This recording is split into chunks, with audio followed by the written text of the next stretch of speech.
Hey folks, we're going to continue with our efforts to convert Infernal War Machines into the in-command combat system. Yeah, let me check my signals here real quick, make sure everything's on the good and good, and then we'll get right on into this. Hold on real fast, let me look here, make sure I'm audible real fast, let me look here.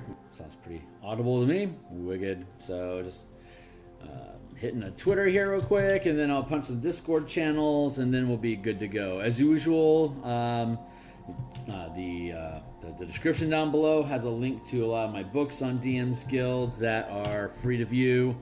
There's also a link to my Patreon where all of this playtest content is available for you to link without a paywall. Let's see, what else? My Twitter, you can follow me there. The Pacts Patrons of Ravnica and a number of other Ravnica themed subclasses. Currently, I think they're like 55% sale on DMsGuild. That's linked down below. And the general link I have there for my Color Mana bundle.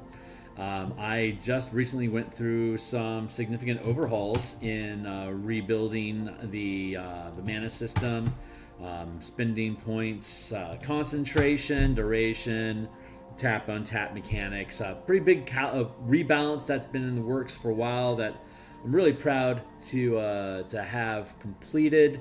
I still need to update Knights and Tricksters and Elemental Key, but that process is ongoing, so we'll get to them. But the core mechanics was the big one that I needed to get updated, and I'm really happy that I have. So check that out. It's all the books that I publish are always 100% free preview, which will include in command Armies of Armies, Guilds, and Kingdoms once it's completed. It's in playtest right now, so you can grab it and you can play along with me as we go through this effort of building the impossible. So it can be done. It just takes a lot of effort. It's not. I mean, I'm not going to toot my own horn, but a lot of people have attempted to tackle mass combat systems in D&D in general, and I've used a number of them since first edition, and most of them are kind of like a D20 game, but most of them aren't. This one is, I am proud to say, about as close to being dead on target for a conversion for 5e at the 5-foot scale, and then increasing to 50 feet, 500 feet, a mile. I think it goes to 5 miles and 50 miles and 500 miles, and then 2,000 miles and 20,000 miles, 200,000 miles. Scaling by 6-second rounds, 1-minute round, 10-minute rounds, 2-hour rounds, 1-day rounds, 10-day rounds, 1-season rounds, 1-year rounds, 10-year rounds, 100-year rounds, 1,000-year rounds, 10,000-year rounds. This is just like galactic scale stuff. The way that the system works, if you're familiar, if you've checked out a lot of my content, is when you have multiple scales on the battlefield at the same time, the largest scale goes last. So if you've got troops that are engaging at the 5-foot scale with 6-second rounds, and inside of a larger battle that's 50 feet, that's scales at 50 feet at the 1-minute round, then logically you can have 10 rounds of small scale combat inside of that larger scale 1-minute round combat. There's discrepancies in that, such as like in Greenest and Flames, the first chapter there, you've got a garrison inside of a 2x2 square. It's basically a 100-foot by 100-foot fort, so it fits inside of a 2x2 square of 50-foot squares. So a first level character can command that's the squad that sits inside of there. And that one, there's 40 squads, but there's no matching army at the 50-foot scale. The troops in the fort are used to fight off a dragon that's flying around. So when we built the battle, the way that we did it is that you've got people with a ram trying to break down the doors as a separate thing from the dragon. But when we ran it, we had a small-scale 5-foot skirmish happening at the front door as they're breaking it down and then rushing in to attack. At the same time, the dragon is swooping overhead, providing aerial support. It's got 120-foot movement per round, so it can do a sweep. It can do a good loop around to breathe breath weapon, fly away, wait for the recharge to finish, and when it does, come back through for another strafe.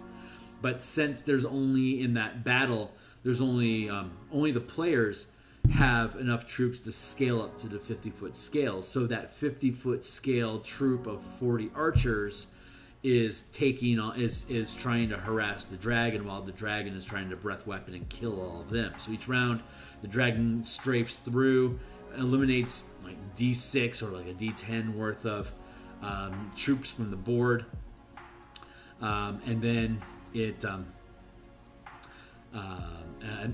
swoops off and then travels back around. As a 5-foot scale, this is basically every 2 or 3 rounds that it comes through.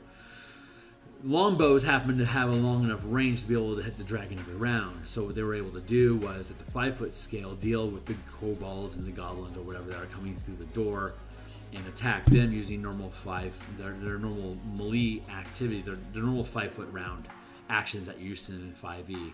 But then the commander, the White Witch, Mage Hand Press, put out a witch class, and the character, the player on our team that took the role of leadership to oversee the archers in command, was using the White Witch from Mage Hand Press. So it went really well. So when you're commanding armies, you've got a verbal action to command them to fire or do whatever, and then you can use your standard action to also issue an additional order, or if you have iterative attacks, each one of those attacks can be a separate order that you command, and then you have your bonus action, which you can also command. But since they were stationary and inside the fort and just basically taking shots every round, and since they were the only ones on the 50-foot scale, it made sense that when they conducted battle at the 5-foot scale at the front door, and the dragon would come back around on the 5-foot scale every 6 seconds or so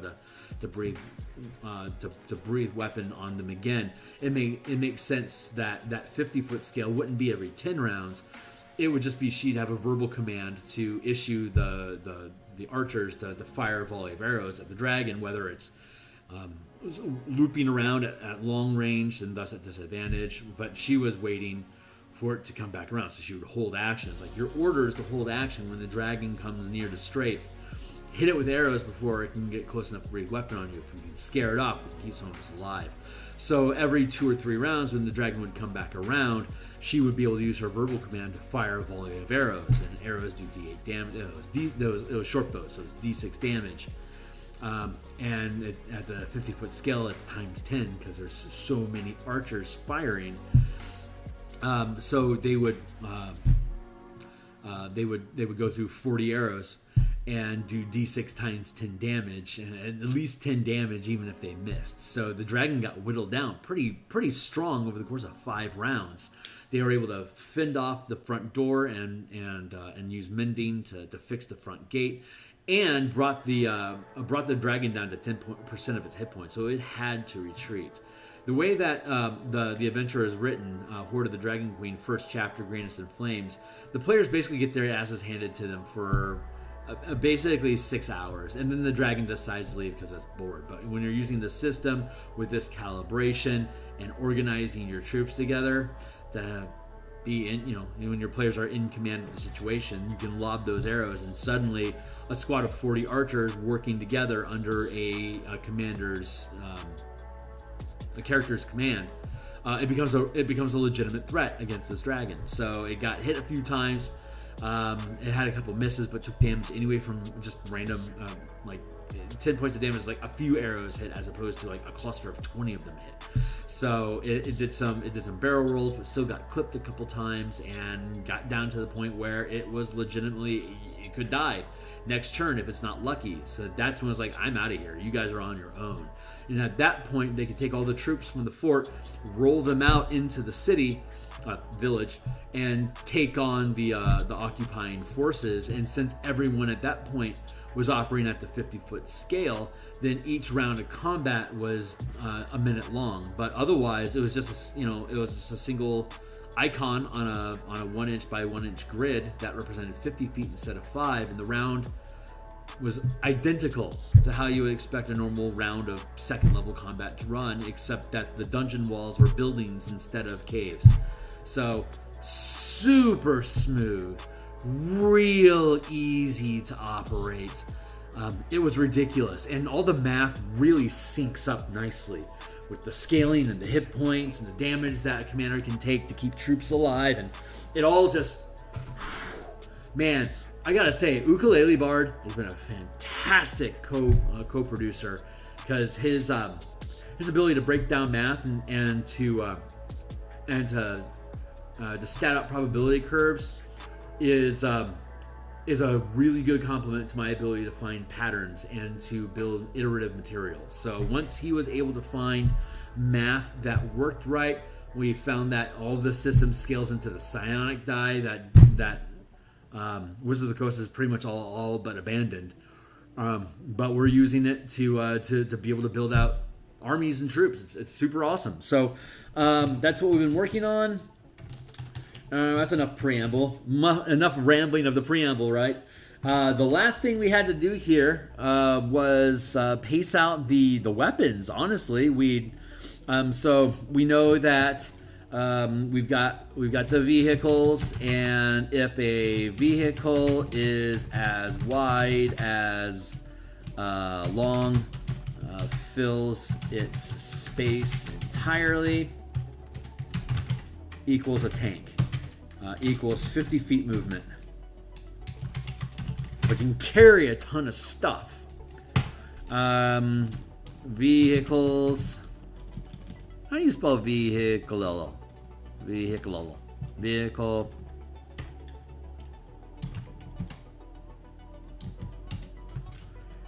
Vehicle is less wide than long, but we should put it as vehicle is half width or less than long, equals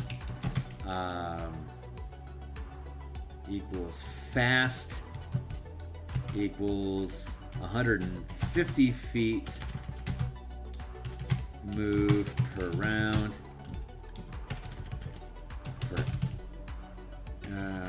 150 feet move, 50 feet move.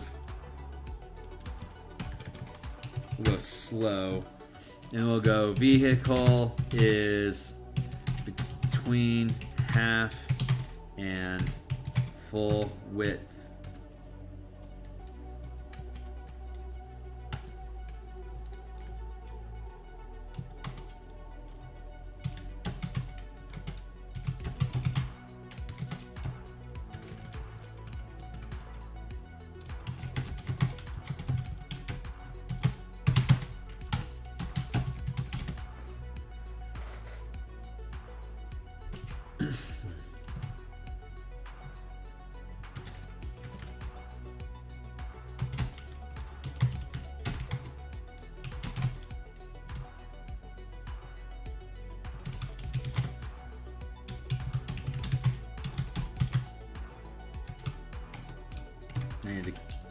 Ninety degrees equals 50 feet movement cost. So that's your vehicle movement. So looking at the map, I know we've looked at this stuff before. So if you've got a Devil's Ride, which is a large footprint, but it's only 1 square wide, 2 long, that is a fast vehicle. It can go 150 feet. Its movement is 150 feet. A Tormentor is 3 squares long, 2 squares wide, so it's between half and full. So it's a standard vehicle. It's an average speed vehicle, 100 feet per movement. And then we don't have an example, but a good example would be a scavenger, which in this case, if it was a huge vehicle, it would be as wide as it is tall, so that would make it slow. And so it only have 50 feet of movement. And since you can move, you can use an object interaction as your free object interaction to steer the vehicle and make it go. You can use your standard action, and you can use your bonus action for additional movements each turn.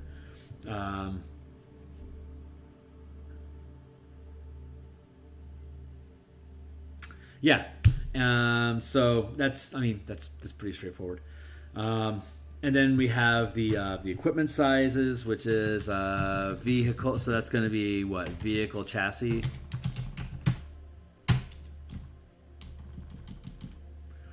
And they can scale to any size. They can be anything from medium size with a single small rider all the way up to 5,000 feet long. You know, like the SDF-1 or whatever. It's a mile-long cruiser that floats through wild space or whatever, and has just hundreds of ships that just hang on it.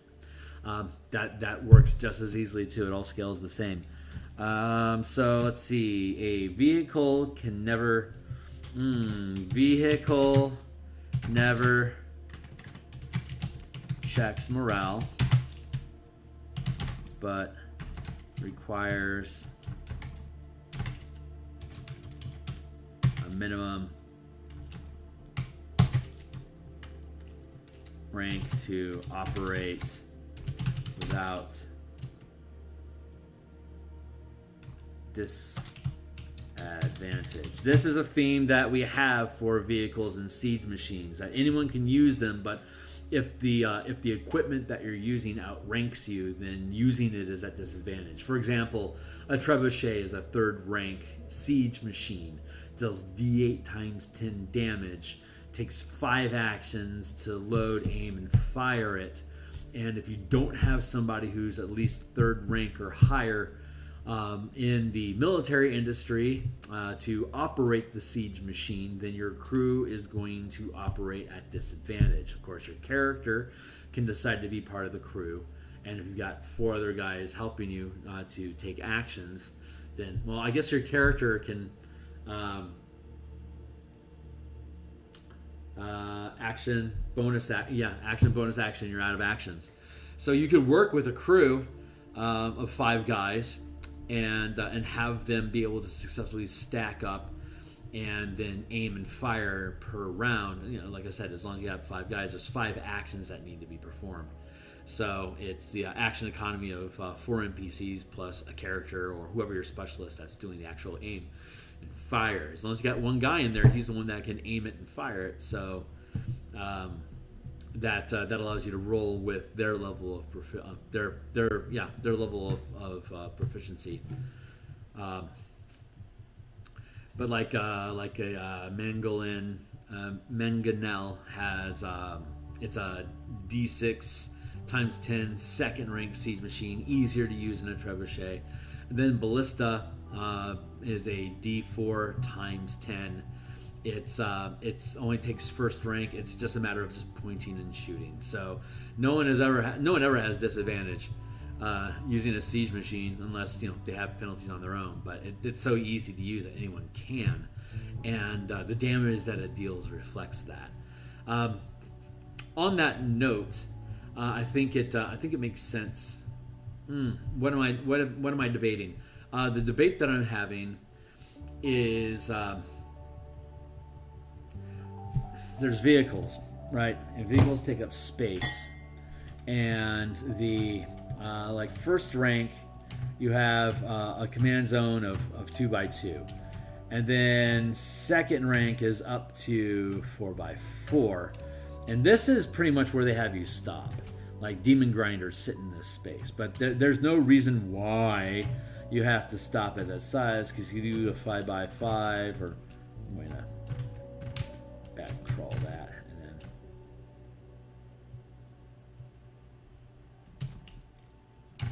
1, 2, 3, 4, 5, 6. This is 3rd rank.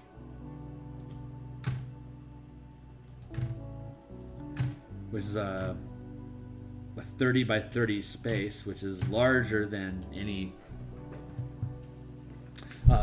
which is larger than Gargantuan clocking in at 2020. This is Gargantuan here. This is large here. A 3 by 3 is huge, right?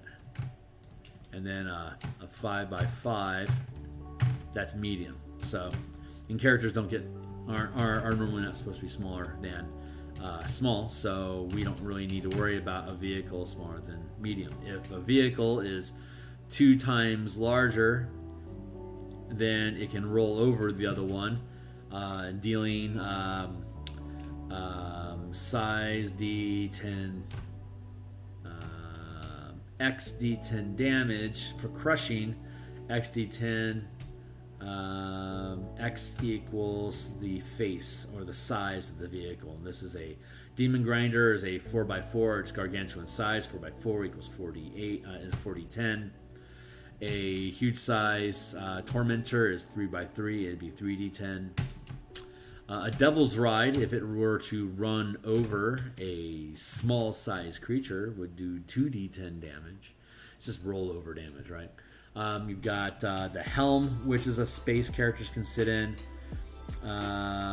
There is let's use the Tormentor. The Tormentor uses a 2x3 space. It has average movement. It's got a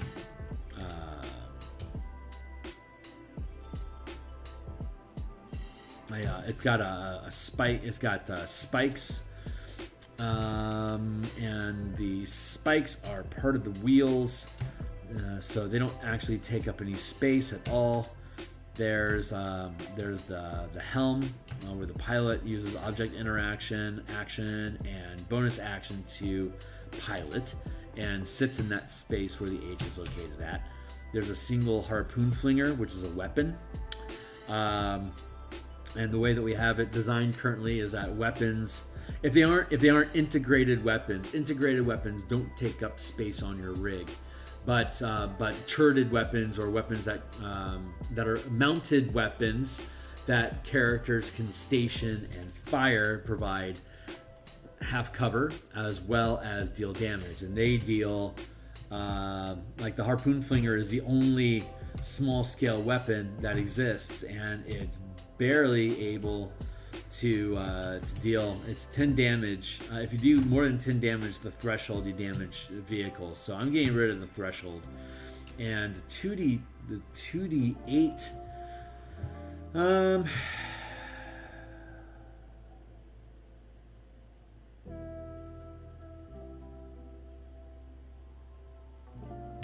So mobile weapons that you can carry typically do 1d. It does 1dx based on your rank. This is, and then we got siege machines, which do 1dx times 10. That should actually be 1dr, and then 1dr times 1 die times 1 rank die size by your rank times 10 damage of siege weaponry, which are large for the ballista, large for the mangonel, and then the ballista or the trebuchet is huge, and that does d8 times 10. The MT and then B for ballista. This does 1d4 times 10. This does 1d8 6 times 10 in a second rank. This is a first rank piece of machinery. 1d8 times 10 is a third rank piece of machinery. Theoretically, we could have a gargantuan siege machine that would do d10 times 10, and we could have a I guess for lack of a better word, a colossal sized. We don't have size because it goes up, the skill's up to 10. So you could theoretically have a 10 by 10 square, which is a 50-foot square, which would do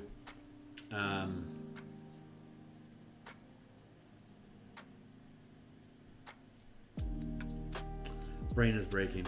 Let's see. So that's D10 times 10. This is D12 times 10. A 50 foot by 50 foot square automatically does times 10 damage itself.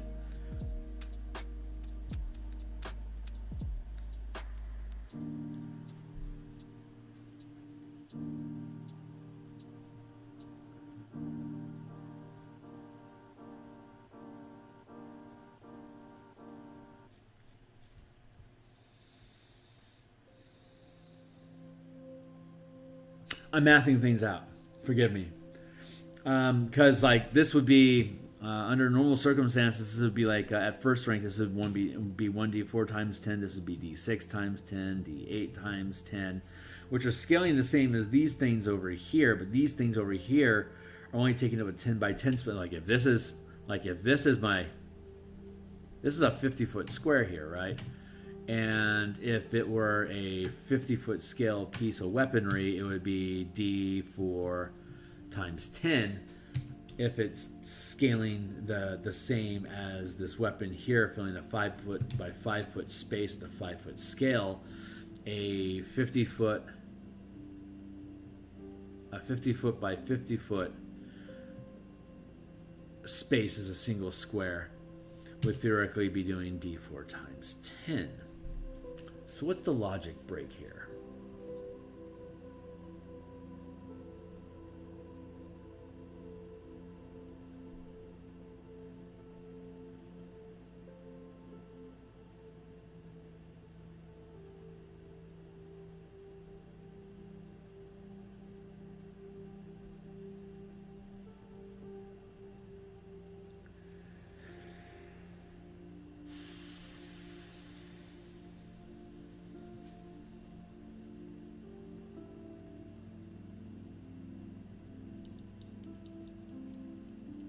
I'm thinking things through, and I think I see it.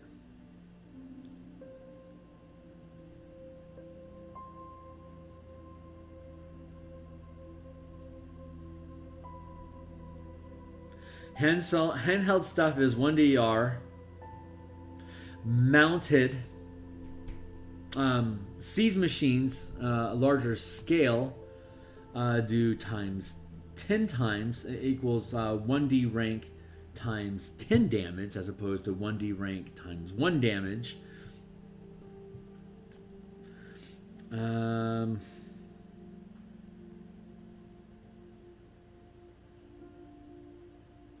Mounted weapons do 2DR. So a mounted 50-foot ballista, like a 50-foot weapon under normal stances would do times 10, like a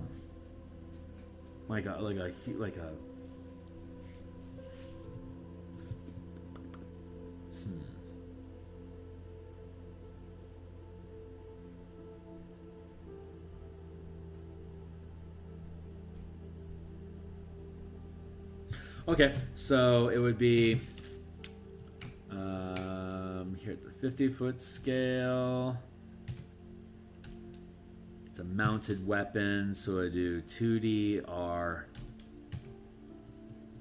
times 10. And if it's a larger, like 100 foot by 100 foot, it would be doing 1d4 times 100. This is 100 feet by 100 feet, so that's 100. And then first rank, a second rank would be 1d6 times 100, like a super mangonel, a super ballista, super mangonel. Third rank, 1d8 times 100 is a super trebuchet, which would be a 3 by 3. That's 150 feet by 150 feet, and it wouldn't require 5 people. It would require 50. The ballista doesn't require 3 people; it requires 30. So you're scaling up in size. And that's to fire each round, and that round at this scale is 10 minutes is 1 minute long. So that slows down your rate of fire.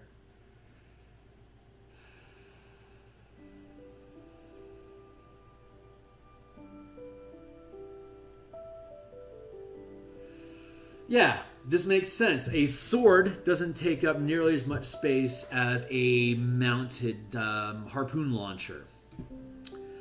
A ballista, you could carry a crossbow around with you and do, say, D6 damage on a shot with it. Let's go just constant. You could take a crossbow and do D8 damage with a crossbow.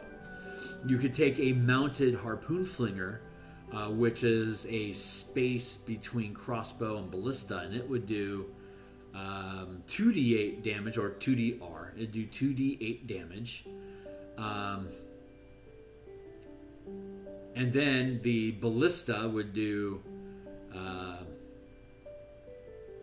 DR, 1dr times 10 instead of 1dr, or 2dr. So it's 1dr, 2dr, 2d10. And if it has a base damage, and then let's see, is that necessary? Is the minimum proficiency actually necessary? I don't think so. I don't. I think we can safely do away with rank requirements. I mean, you could have gear that outranks your crew, but I'm not liking it. So I'll probably do on the play test that we're going to have probably next week. We'll have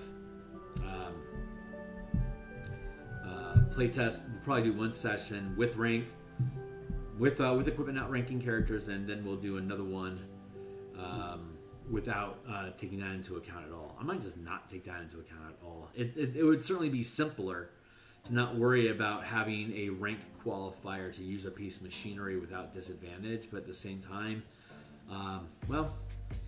the DM controls what equipment you get. So, and if the game breaks with you having a 5d12 times 10 trebuchet knocking dragons out of the sky, well then you should not have that in the game. So that's what we're going to stress test over the next few weeks when we do the playtesting here. So I think I'm pretty happy with this. They have the things have default damage scaling, but I don't think we need to keep that because we're not keeping damage thresholds either. So that is that's an aspect of this that we can simplify. So let's see.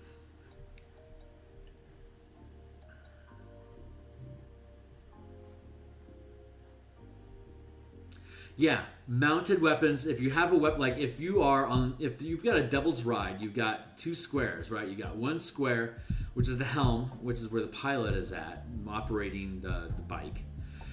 And you got the other square open. If I allowed characters to occupy the same space as a mounted weapon, then you'd be able to have a mounted weapon on the back of that motorcycle and have somebody using it like a turret. But that's not what we're trying to depict. So mounted weapons need to remain their own thing. You can also that also means you have to navigate. And you have to navigate around a trebuchet as well. So you can't occupy the space of the mounted. You cannot occupy the space of the mounted weapon, but you can occupy the space of a free weapon. Free weapons and mounted weapons. A ballista, a size large siege weapon that does 1d rank times 10 damage. Do I want to do it like 1d rank? Okay, so the debate right now is do I allow siege weapons to scale up in damage with the rank of the operators and thus ignore the innate damage properties of the siege machines? Or do we leave siege machines with their preset damage type, but they the word I'm trying to use is they have a minimum rank required to use them, or do we allow them to scale up automatically based on their weapon size and not impose rank? So what I'm seeing here is we've got the ballista. We've got the mangonel. We've got the trebuchet. This is D4. This is D4. This is D6 for no particular reason. This is D8. Just translating what's in the DMG already, in salt marshes and wherever you're seeing siege machines, they're consistent with their damage type. So the question then becomes, why not a gargantuan that does D10 damage? That would be 4th rank, 3rd rank, 2nd rank, 1st rank, and then you'd have a 25 by 25 foot, just a monster, which does D12 times 10 damage. That's huge. You're gonna have to, like, that wouldn't fit on most boats in Saltmarsh. Most of the boats in Saltmarsh are only like 20 feet wide. It's like you wouldn't be able to mount something this big unless you've got a big frickin' boat. So I'm pretty okay with that. D12 times 10, 4 D12 times 10, 4d12 is going to average 25 times 10, 250 versus a 50-foot scale. Doing D4 times 100, or potentially up to, it would be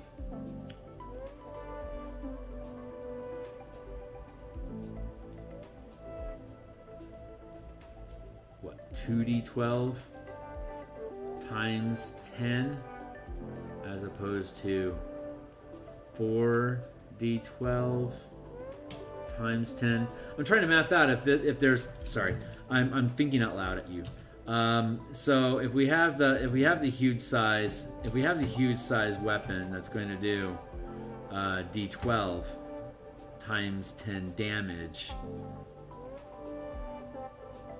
you could fit 4 of them into a 50-foot spot. So that's d12, d12, d12. That's 4d12 times 10 damage as siege machines at the 5-foot scale. So if we scale up to the 50-foot scale, we can fit this 4d12 times 10 damage inside this 50-foot square. That is...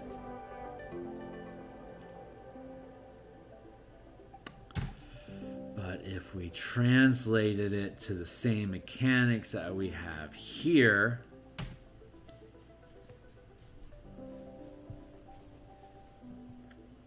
it would be 2d12, just like we have with the turret weapon over here is 2d8. Because, yay, boy, oh boy, oh boy. Trying to math it out here, folks. Trying to make the smooth curve, because this weapon could scale up to 2d12 times 1 damage. If you're a 5th rank, it'd be... Like these mounted weapons are 1d rank. And then it just literally just does not matter what the weapon is, does it? It's just flavor text at that point. You don't need a ballista, trebuchet, or a mangonel. Sorry. Anyway, you have those 3 things that do 3 damage: d4 times 10, d6 times damage, d8 times 10 damage. It also leaves room for a d10 times 10 at 4th rank and a d12 times 10 at 5th rank. We have that. Now we have the worry. Now we have minimal weapons, handheld weapons, melee and ranged weapons that characters can carry. Those do anywhere from 1d4 to 1d12 times 1 damage per square. And so if it's a mounted weapon, then it does 2dr times 1 damage. So it's double and still the rank. It's not mobile because it's mounted, but it's not bigger than 1 square, so it's still the same scale. So it's still just times 1 damage. It's just multiple dice times 1 damage. When we get into siege machines, and they are times 10 damage, so they're doing 1d rank times 10 damage. Um,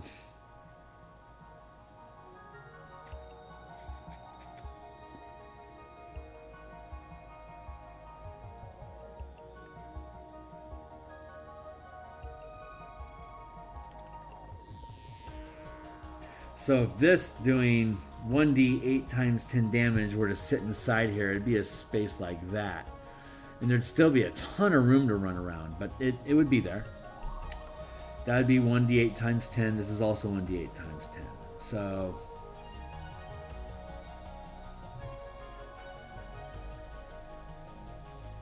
because that's like a crossbow, you can move it around. It's small inside its space.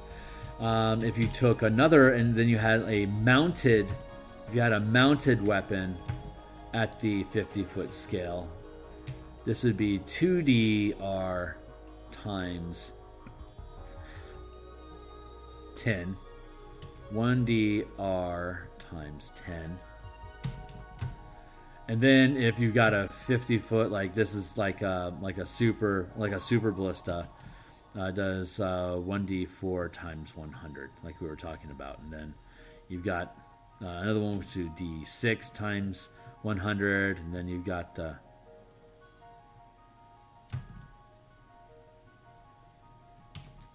the 150 foot by 150 foot, which is d8 times 100. And we got the 4x4, which is d10 times 100. You got a 5x5, which is d12 times 100. That tracks.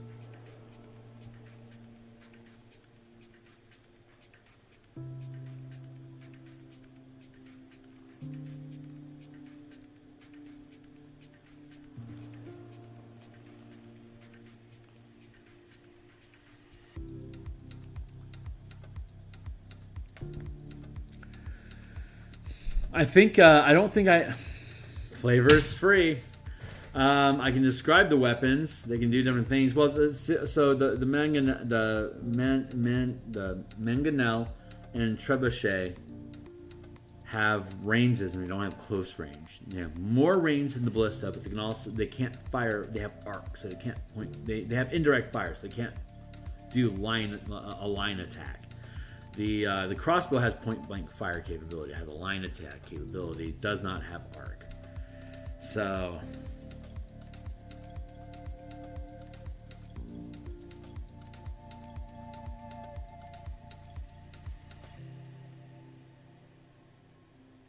that definitely factors into it.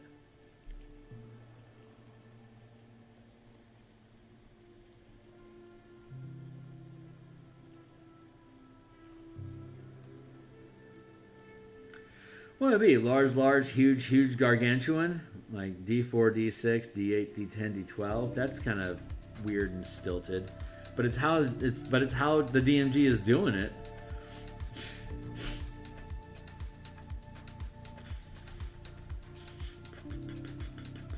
Man, I really would have loved for that mangonel to be huge and the trebuchet to be gargantuan.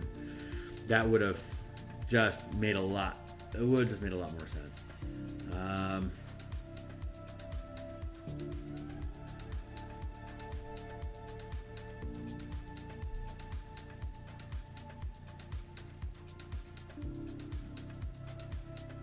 Have 7 at the gargantuan size, like a crew of 7, and then have a crew of 5 for the huge sized, and then have 3 for the large sized, and then only one for the medium size. Oh god, that makes sense. I don't like having to scrap so much of what's inside the DMG as far as scaling damage is concerned for these things, but I think that cracks it. I'm still looking at that 40-12. I'm still looking at this square over here and mapping that out, being 40-12 times 100.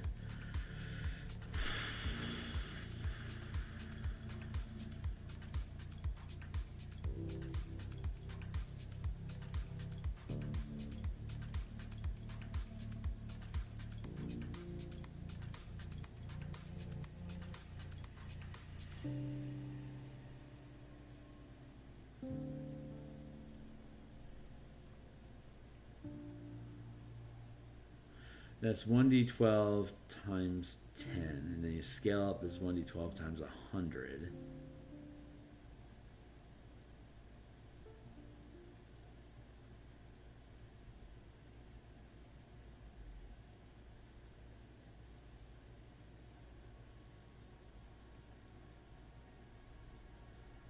Oh yeah, no, yeah, that tracks because at the 50-foot scale, it's a free weapon.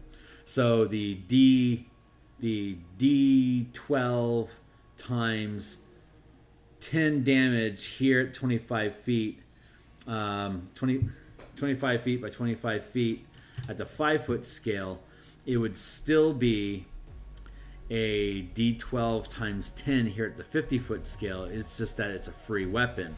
So it can be moved from square to square each round.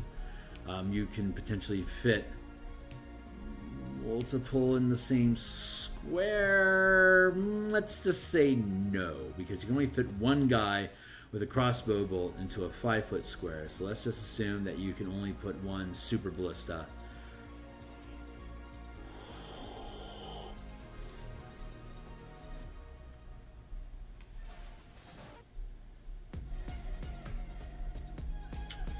So that does mean that size matters. It means that the size equals scale, facing equals scale.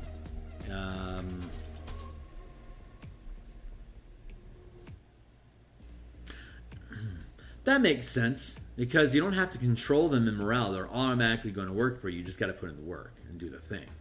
So there's no chance of failure for first level character to command a super ballista. But if he isn't the proper rank, he will be at disadvantage at it. That does feel good. Like if you give a 1/4 CR green troop who barely knows how to fire a bow, and you hand him a 25-foot massive ballista that requires 7 guys on your crew just to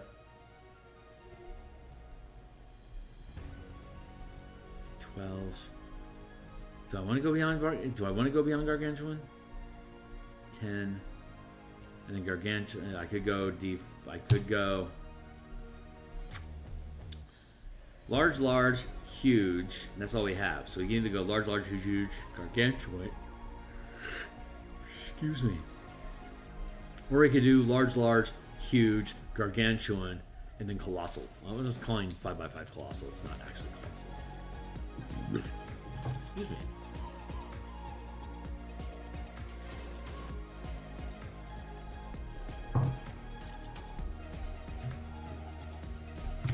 I think that's it.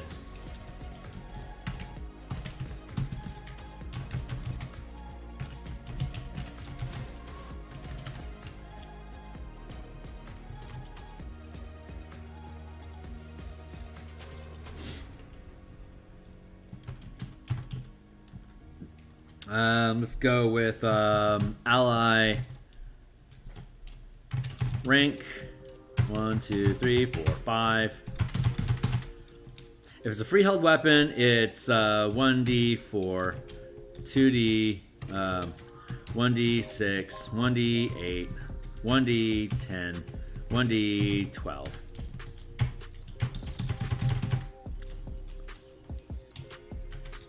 Mounted weapon, 2d4, 3d6, 2d6, 2d8, 2d10, 2d12.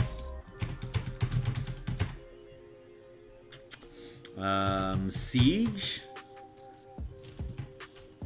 machine, 1d4 times 10.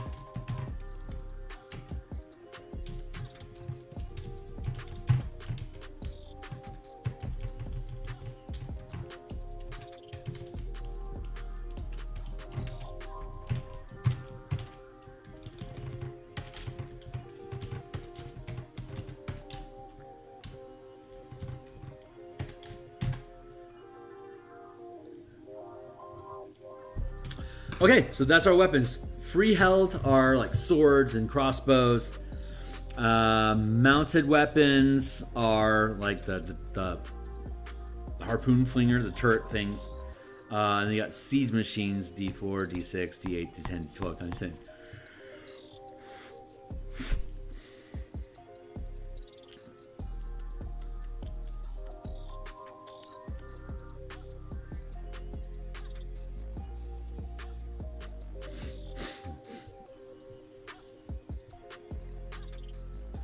And then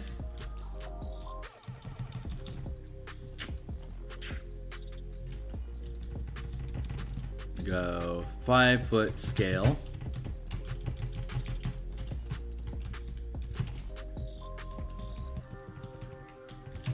And I go 50-foot scale.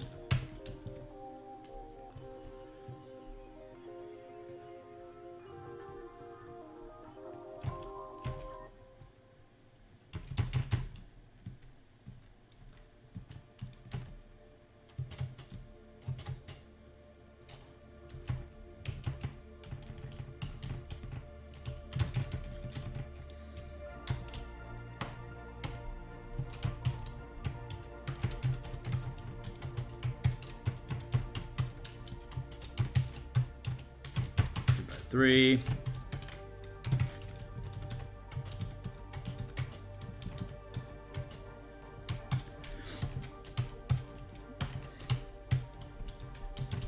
Four by four.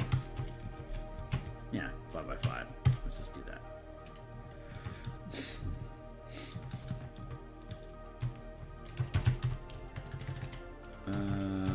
Firing crew.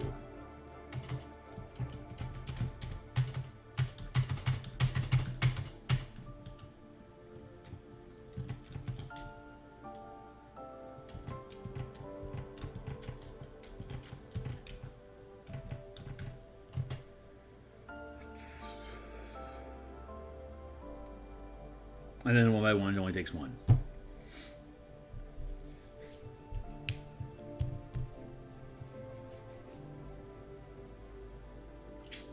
Assessing.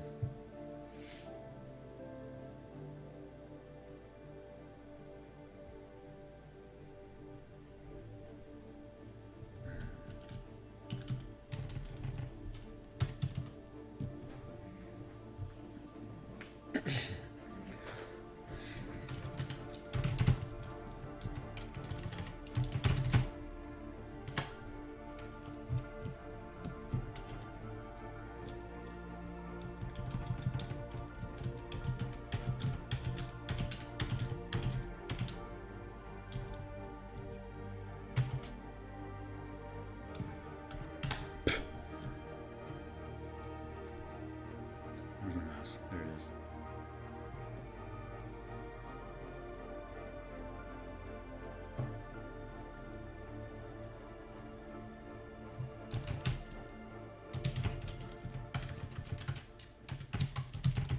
Actions to fire. There. Okay, cool. So that makes sense. Do-do-ba-doo.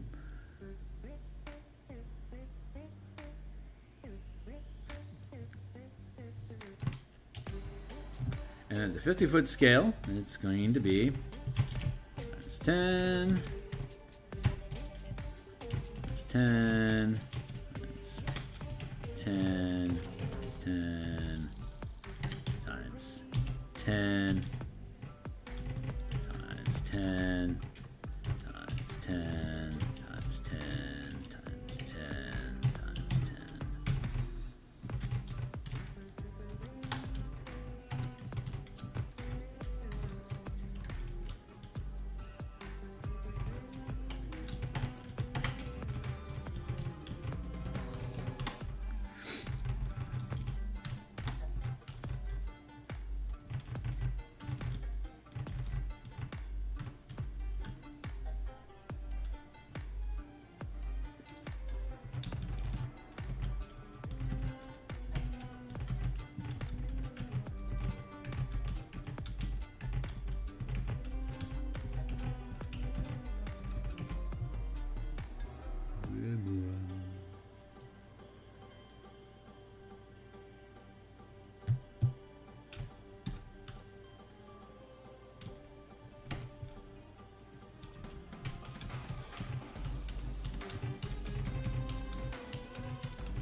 I'm noodling through it. I'm just looking at the math, noodling it through.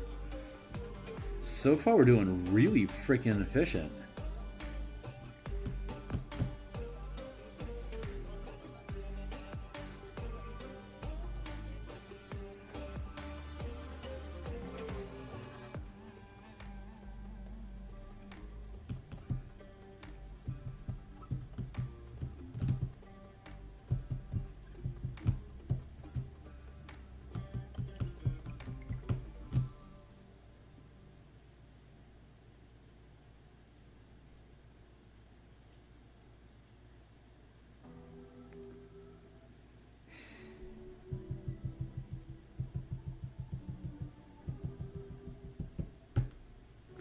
There's the issue of, okay, so if you're using a sword, if you are 5th rank and you're using a long sword that does D8 damage, you could instead be doing D12 damage instead of D8. Your weapon doesn't matter at 5th rank. It's just you. Kind of like a fire giant using a sword. It isn't just D8. It's like 3D8.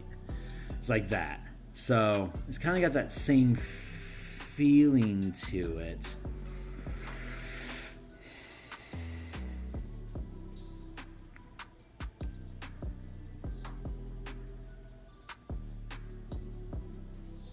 Yeah, I'm...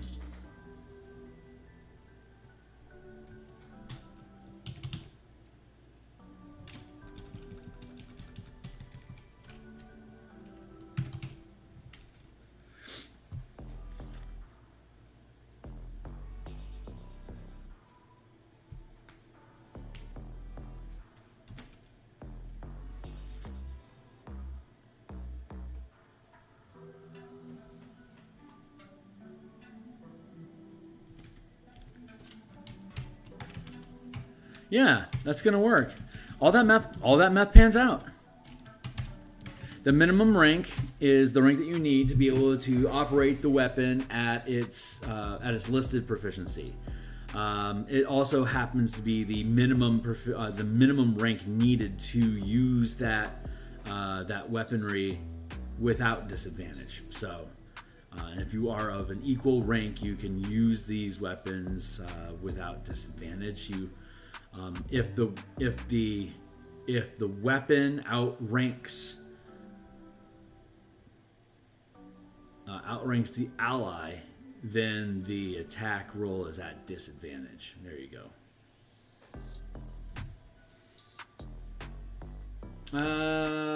Okay, great. I'm going to take a quick tangent here with you guys and talk about structures, because it recently came up the question about how easy is it to break down walls and fortresses and stuff like that, right? So what we want to do, ergo arbroxy,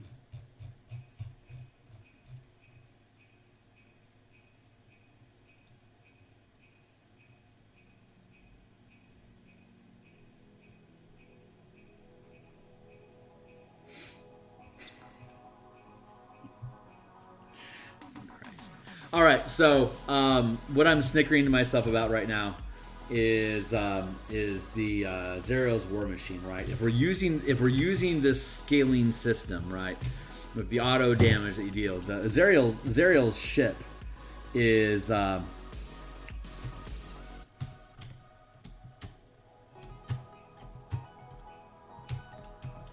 4x2, and so it's in a size huge footprint, but it's literally wider than it is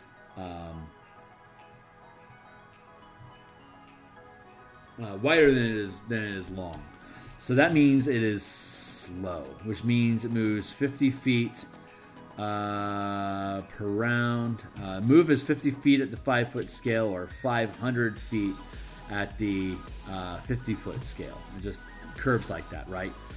Using the mechanics that we just developed here, we know that if you're going to roll over something 2 sizes smaller than you, it's going to do X equals the width of the vehicle that's rolling over you. So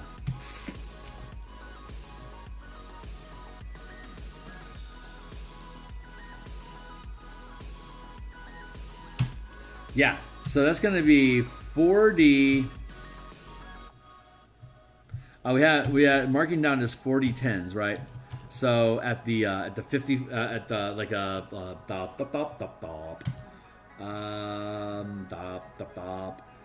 right, this huge size footprint, it does 3d10 damage to anything. It's huge, medium size, or small, right? So what happens when you have something that's 200 feet wide and 100 feet tall roll over your truck? Smash. So that damage is going to be 4d10 times 10 damage, because these are 50-foot squares, not 5-foot squares. So when Zariel's flying fortress, it's shaped like this. Maybe it's shaped like that. I don't know.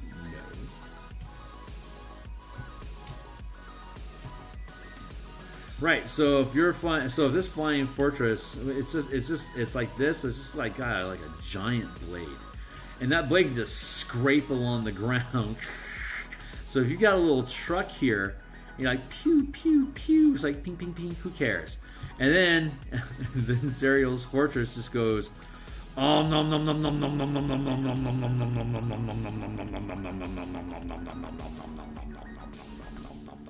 Your truck just took anywhere from 40 to 400 damage. So get crushed.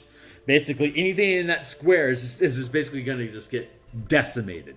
So, and that's the point. The thing just crushes stuff. It's the whole thing about it. That blade's actually a little long. I'm going to care for a second for no smart reason. It's more like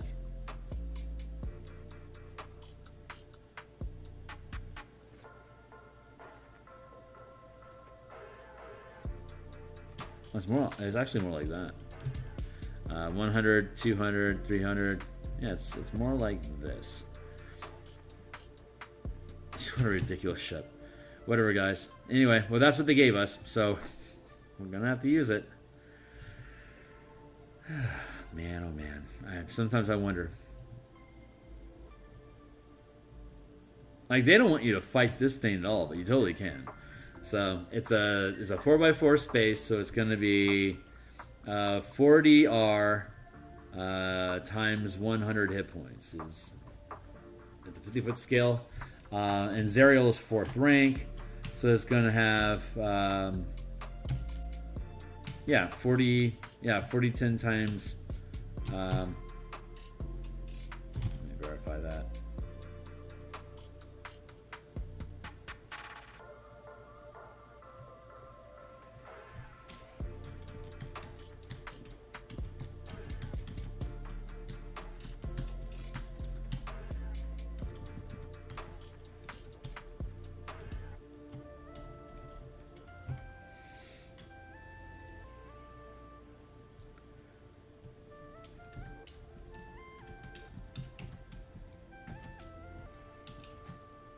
Yeah, it's like that. So now we can more easily see how the scaling, just a normal siege machine is the same scale and damage as a free held weapon, but a 50-foot square, 2x2, that's only 10 feet wide, and a 50-foot square, who cares? That's like a longsword. It's like a longsword.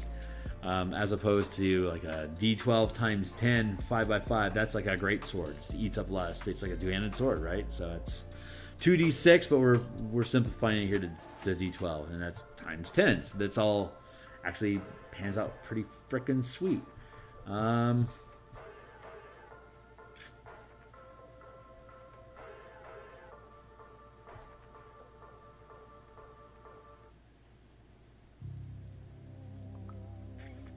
tempted to go 3, 5, 7, 9, 11.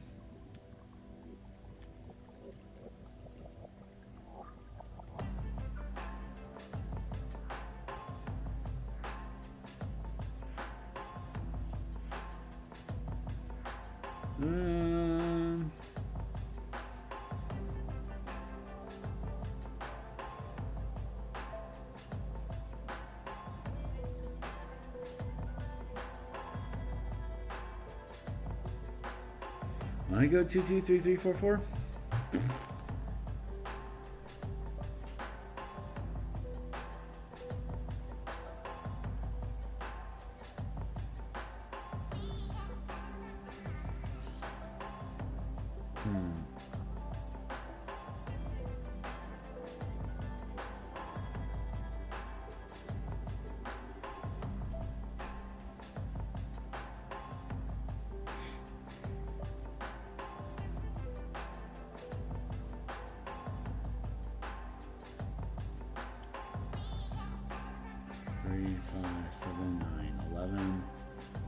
Pacing out the math, seeing.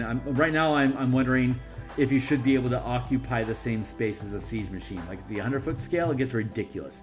You might need 30 crew to actions to fire.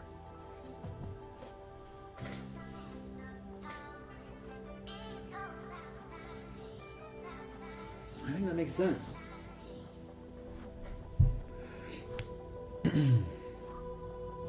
Okay, we were talking about structures. I'm pretty happy with that. Structures, great. So we're building structures, right? And so there are different, looking at building structures, there are different ranks. If you're like looking at military, you've got like a fort is second rank.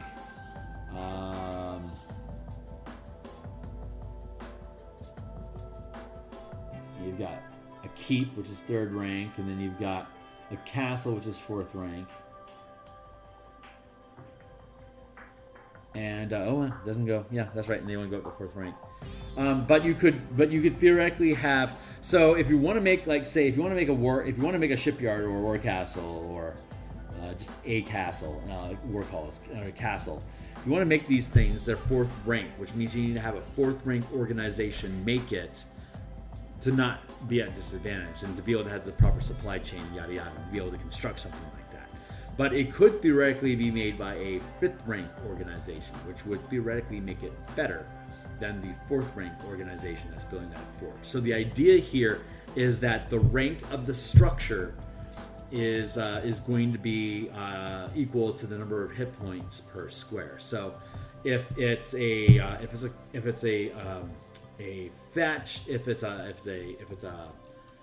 mud wall thatch roof hut, which is a first rank structure to build, it's going to have basically 10 hit points per square, per 5 foot square.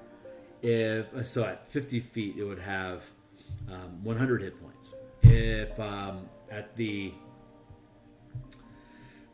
if it's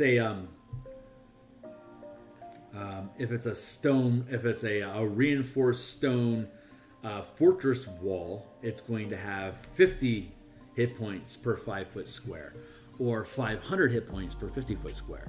It scales the exact same as minions. It's just that they can't retaliate, they can't react or anything like that.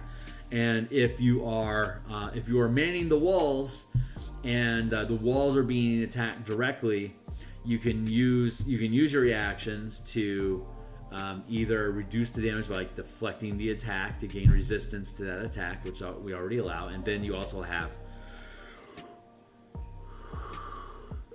taking damage. So if you're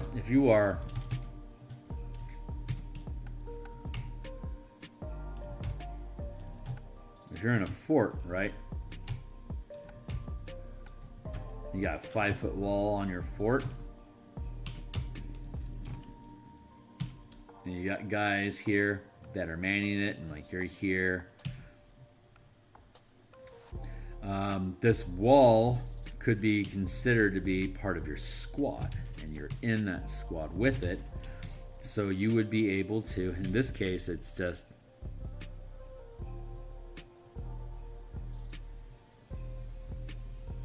a vertical wall. So that's still a size huge zone. Here you're looking at it like this. Here we're looking at it X, O, O, and then here's your door underneath, right? So here's your 30-foot by 30-foot wall. You see how that's working?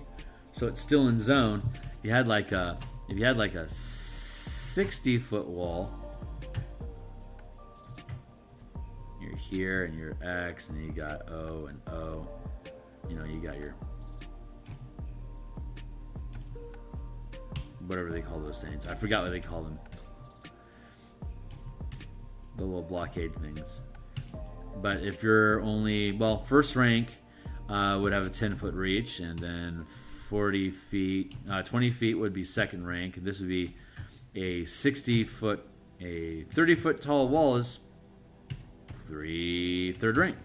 So you would be able to command the entire width of, or height of that tower. So if the wall is being attacked, if you're only first rank, you can't reach enemies down here that are attacking your wall, and you can't properly defend against it.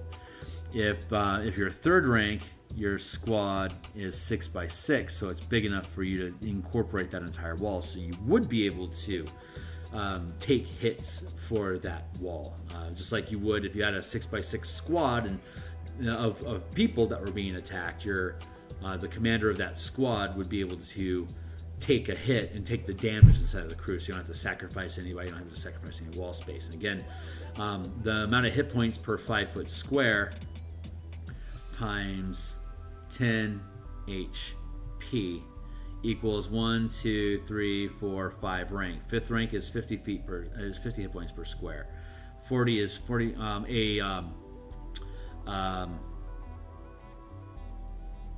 Adamantine, the adamantine wall from the instant fortress, the rare magic item, it only has 30 hit points per 5-foot square. So this is actually scaling into that, but you would think the adamantium would be 5th rank with 50 hit points. So technically, that iron fortress could be stronger than it is, but it's just a cheap magic item. It's a rare magic item. It's incredibly expensive. So it'd be 10 and 20 and 30 and 40 and 50. So when you're asking yourself, hey, do I want to pay a 5th rank guild to come in and build my castle? The answer to that is, do you want 50 hit points per 5-foot square, or do you want to get a lower quality fortress and have, say, only 30 hit points per 5-foot square? It then becomes a difficulty for you. That also makes it a good reason why you want to have arrow slits and murder holes and stuff like that in your structure, because like if you have arrow slits here and you're only first rank and you got people that are attacking your wall, you want to make sure you're within zone with them so you can properly defend against it, because I can defend this section of the lower tower, and you can have somebody up here just pew, pew, pew, lobbing arrows while you got your defense line down here is preventing the wall from being torn down. So that's how structures work. It works pretty much exactly the same as units. Since it's a structure, it's inanimate, it can't ever lose morale. So, hey Tyler. Yes. Lots of hugs and kisses on the wall. That's right. We're going to kill him with kindness today. That's what we're doing. Killing him with kindness. Funny. So funny. But yeah, that's the difference. Like if you're looking at a castle, for instance, that's a 4th rank structure. If you're a guild and you're a guild that wants to create a castle, if it's less than 4th rank, it's the task outranks their ability, the effort that they can exert. So it's going to be at disadvantage. If they're 5th rank, they're outranking the task. It's easy for them to do. They're not going to get advantage on it. It's going to be a normal die roll. But this also allows us to do things like you could have a 2nd rank organization build a fortress or a castle, which is a 4th rank task, but it's only going to have 20 hit points per 5-foot square, like we were just talking. So it really makes a difference for you to make sure that you are hiring a good contractor that knows what they're doing, so they don't build shoddy material and destroy your shit. Or since you could get a 5th rank organization, it's outranking the structure. It could have incredibly strong reinforcement as a 5th rank effort for them to be able to build that fort, that castle, instead of only a 4th rank effort. So it requires more resources. and more time for them to build it that way. But I think we've already got that all fleshed out pretty good. A guild can create any structure at the following time and cost. Structure, first rank, yeah, we already got it here. So if I'm making a 5th rank structure, it's a 4-year process. It's going to cost me 30 gold, and the DC is going to be 25. That's cost per season, and it takes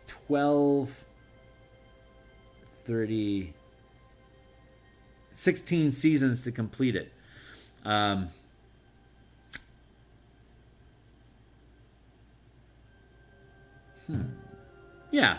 Yeah, I'm still good with that. It could be a smaller. It could be.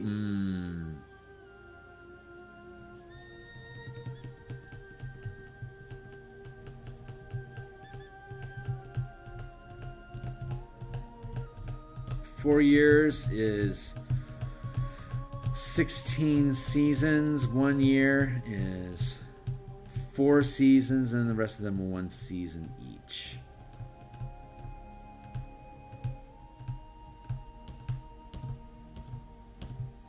No, I don't have to. No, I don't. I don't have to change the duration of structure. It's a higher rank, a 5th rank organization, a 5th rank construction crew building a 1st rank building.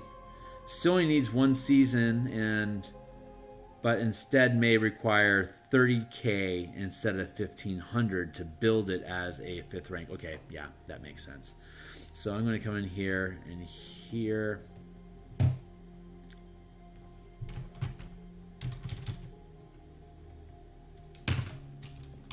Structure.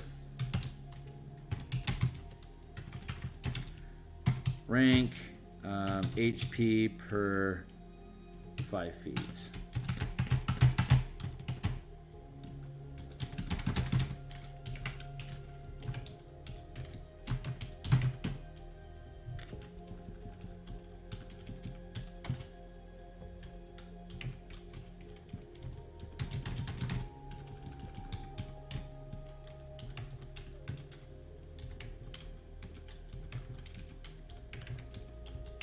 Etc. So that's how structures work there. So we have the scaling for the weapons figured out. The 5-foot scale, the 50-foot scale. Free held weapons are like crossbows and swords. Then you got mounted weapons, which are like actually mounted to the vehicle, so it does twice as much and presumably is ranged. But we know that there's a wrecking ball, and it is not ranged. How much damage does that wrecking ball do? Remind me of that. Riddle me that, yo. How much? There were no additional weapons in Ghost of Saltmarsh, so I actually don't need to skim any content there. But that's why I want a wrecking ball. 8d8. Jeez, my crew, that wrecking ball does, well, a hell of a lot of damage. So that's d6. That wrecking ball is a siege machine at the d6 scale.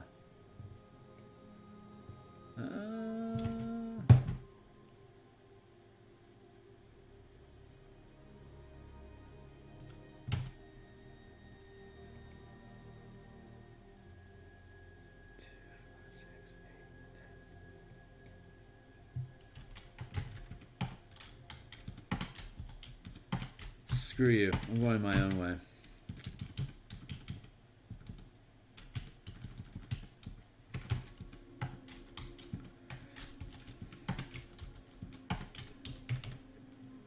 I'm telling you, there is no, I'm going to tell you, there's no extensive play testing that was happening with these weapon rules. They're pretty arbitrary. They're as arbitrary as deciding that a 3rd ranked civic scientist deserves 3d12 scientists and provides 0 information as to why it scales that way.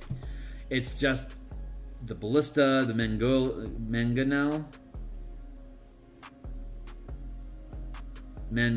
thank you, and the trebuchet. These are just arbitrary. These are just arbitrary damage. A trebuchet is size huge versus a Mengonel, which is only size large, but it takes Large diagonal. Takes 2 actions to load, 2 actions to aim, and 1 action to fire a mangonel. Trebuchet. It takes 2 actions to load, 2 actions to aim, and 1 action to fire. It's size huge. It does considerably more damage than a mangonel. Considerably more damage. Much bigger. It is same crew. That doesn't make sense to me. It should require more crew. You got bigger rocks. You're putting bigger rocks in the trebuchet. You're putting buildings in the trebuchet to throw at other buildings. As opposed to a mangonel, it's like a horse. You know, it takes a considerable amount more effort for you to load up a trebuchet, aim it, and then launch it than it does for a mangonel. Certainly more than ballista. A ballista, all you need is a guy with a spear to put the spear on the rack and say you're good to go, and the other guy goes chonk and you're done. Like it doesn't require. It just. There's no rules. They have rules, but there's no logic behind those rules. So I am making the authoritative decision. Screw you, wizards.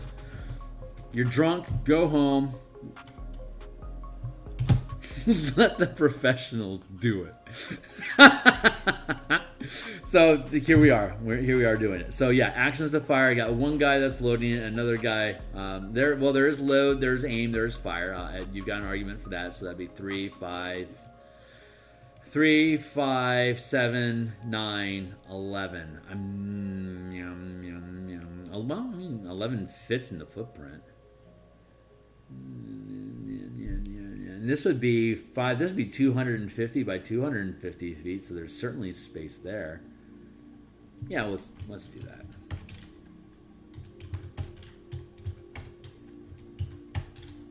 There. Screw you, Ufus. We're figuring it out.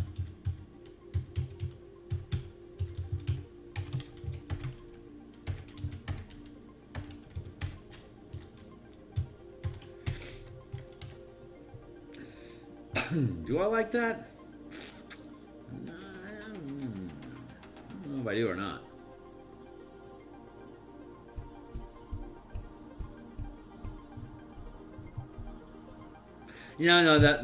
That makes sense. Makes sense. God, I wish I could make this thing 1 by 1, but then I'd have to drop the scale.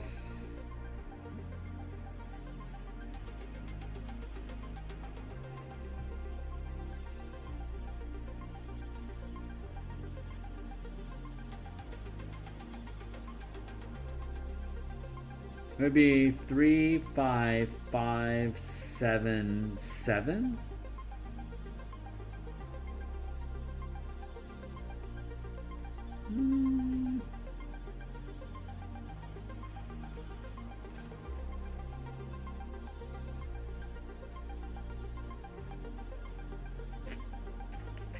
Nah, I'll go with that. 50-foot scale, and then you got the 500-foot scale, etc.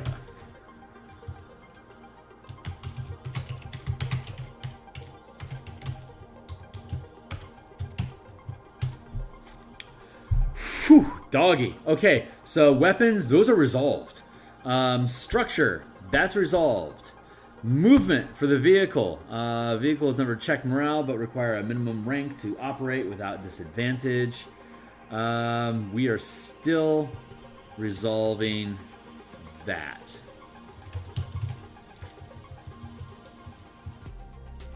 So if it's wide, if it's as wide or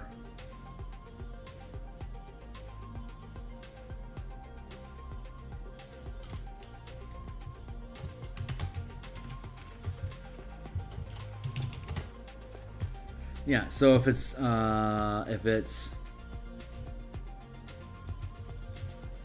full width or more, then long fills it equals slow. 50 feet of movement. If a vehicle is half the width or less than long, then it's fast. If it's between half and full width, it's an average speed of 100 feet per move. And we know piloting equals object, move equals, there's move,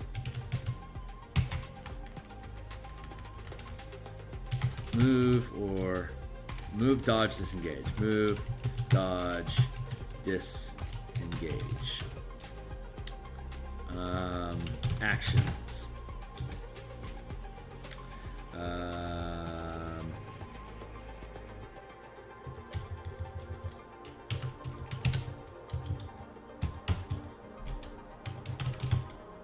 Actions. Object, interaction, bonus action, action.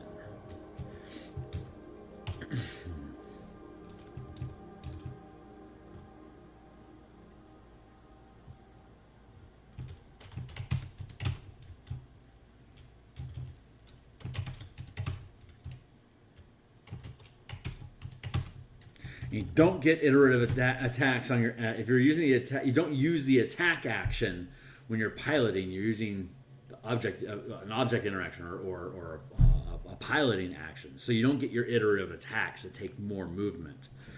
Let's see. Actions, reactions is juke. Which is so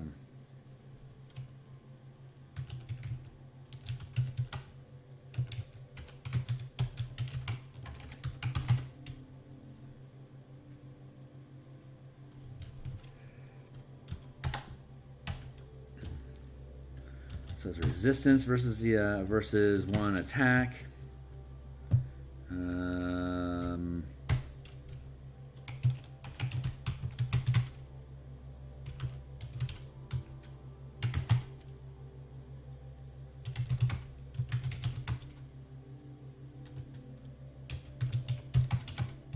So the way that works is that if you're in a squad, or in this case, if you're on a vehicle and your squad gets hit, the commander, if in squad or on the vehicle,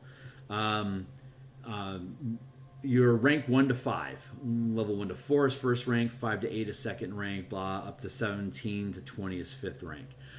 Each round, as a free action, or basically just as a, not even as a reaction, just something that you can do once per round per rank. So a first rank can do it once per round, not turn, but per round. And a fifth rank commander can do this 5 times per round, which is instead of my squad or my truck taking damage, I take damage. I will take as much of the damage as I want. If it's like if it's this scaling, this times, like if it's a siege machine, like your truck just got hit with a ballista bolt, and it does D4 or maybe even D8 times 10 damage based on who's operating it. That's going to punch a hole through your truck. You could, as the pilot, decide, well, I'm not going to let my truck take the damage. I'm going to take the damage from my truck. You wouldn't take 80 points of damage on a D8 times 10. You would take up to 8 points of damage instead. So it becomes your truck doesn't get any damage, but your pilot's hurt. So you can spend resources healing your pilot, and this is this is how the hit points are kind of more of a virtual resource currency, like a survival currency, than like actual bleeding.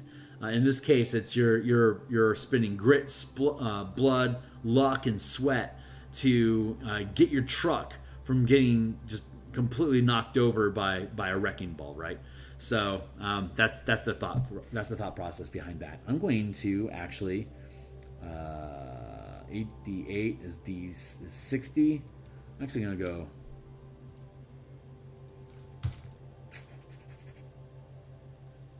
Jeez, that's just really pissing me off. And times two is just enraging me. My brain is so angry about that. Because it's otherwise so elegant.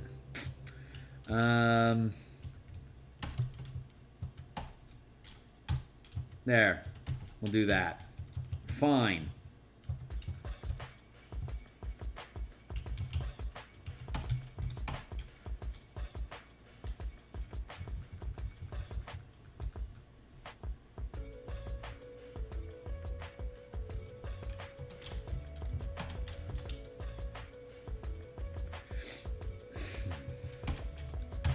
Three, 5, 5, 7.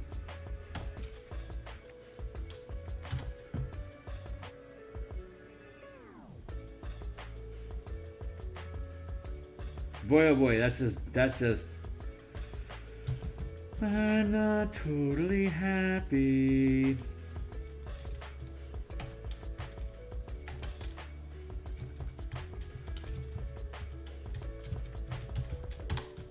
$30, $50, $50, $70, $70. I'm almost out of time. How long have I been streaming? Live for an hour and a half. Okay, I still got a little bit of time left. We're so close to being done. This is awesome. Super. I mean, I'm really mincing on these things. It probably doesn't really matter that much, but it's supposed to. So these things have a listed of 5, so I should honor that. So you got 3 and then 5. Okay, I can be content with that. It's a little hanky, but I'm good with it.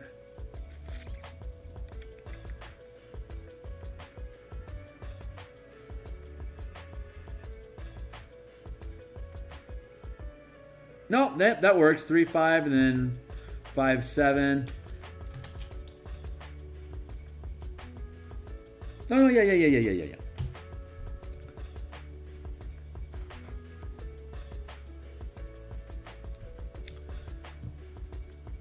3, 5, 5, 7, 7, and then 5 by 5 would be 9.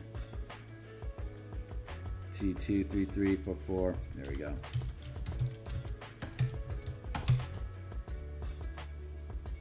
That there's logic here. I'm good with it. I'm good with it.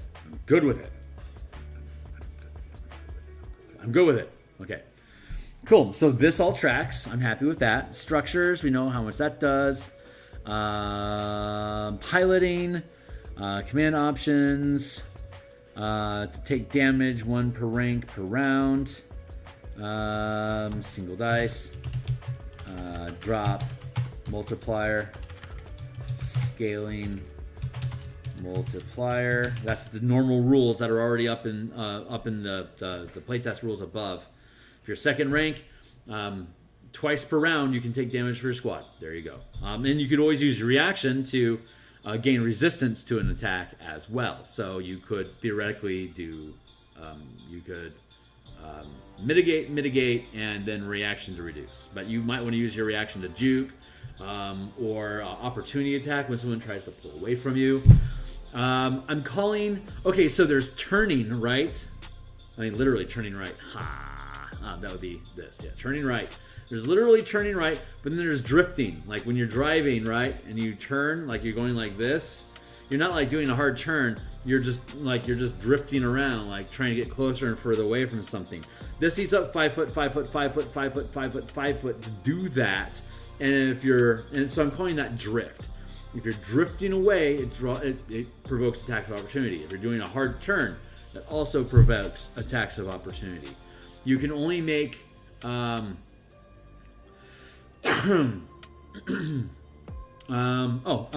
it. Piloting vehicle, turn 50 feet. Can turn 90 degrees per 50 feet move. So a tank, which goes 50 feet and then can turn left, that's a movement. That's its object interaction. And then I should probably do this on a grid here so you can see it better.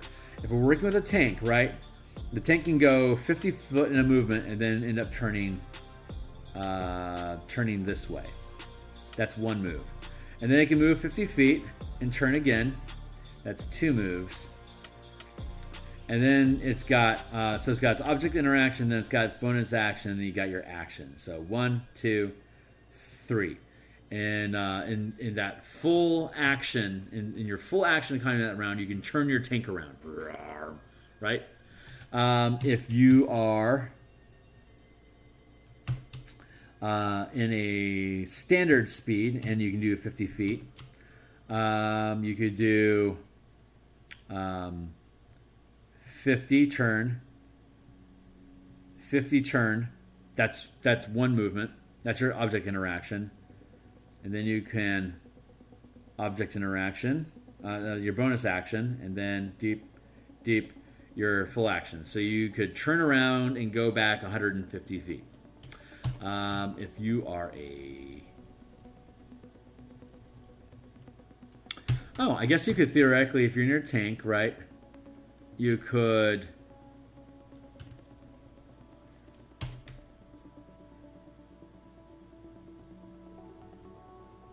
one, and then 2, 50 feet. Maybe that's it. Turning is 50 feet.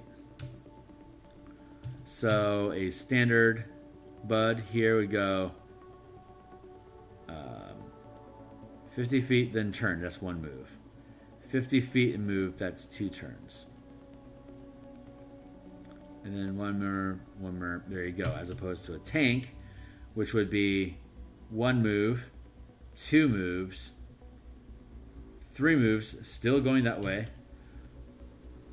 Or you could have your tank here, it goes 1 move, 2 move, 3 move. All it can do is turn around and it's done with its round. As opposed to, because that's 1 move, object, bonus, action. As opposed to a average speed, which would be start here, 1, 2, you're done. That's your object interaction. And then you got 1, 2, that's your bonus action. And then you got 1, 2. Here, you're able to go from this direction, turn around, and go all the way back 200 feet as a interaction, action, bonus action. And then you've got fast vehicles. Fast vehicles move a total of 3. So you can go, starts here, it goes 1, 2, and then 3. It actually turns around and goes 50 feet in 1 action, and then object interaction, bonus action, and then standard action. Here, here, here. Burp. So you're able to go from here to 100, 200, 350 feet. There you go. So, yeah. So, let's see. Can turn 90 feet costs. Turn 90 degrees costs 50-foot move. But if you're drifting, that's only if you're turning. If you're drifting, it costs 0 movement to drift back and forth. So you can just, like, if you're both going 40 miles down the wastelands, and you could 5, 10, 15, 5, 10, 15, 5, 10, 15, 5, 10, 15. You can drift back and forth. Like if you got, like in a combat scenario where you've got like a tormentor, and you got another tormentor, and you've got a demon grinder, right?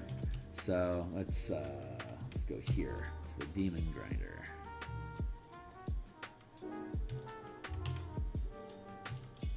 This demon grinder could go 5 foot and bump into this guy, right, and potentially shred his tires or something. That's 5 feet. If you were to move back 5 feet, that's disengagement. You're going to get an attack opportunity if you're trying to drift away. But that's only 10 feet of movement so far. So if you move here, do the bump, and then your pilot here in H, if your pilot is using his movement, so 5 feet, it now uses a bonus action to disengage, and it still has 150 feet worth of movement. So that's 5 feet, 10 feet, 15 feet, 20 feet, 25 feet, and it can be attacking this as it does that, and then it's already used disengage this round. It's at 25 feet, 30, 35, 40, and then you can try to hit this guy on the back curve. Oh, it could be using its big ol' slamma-jamma. It's a siege weapon. It's wrecking ball. I better get these. I better get these names down before I forget. Examples. Ballista.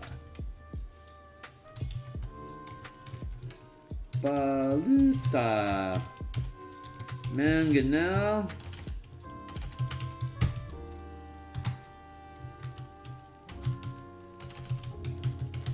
Wrecking ball. Trebuchet. Fuck, I don't know, man. Super ballista. Leave me alone.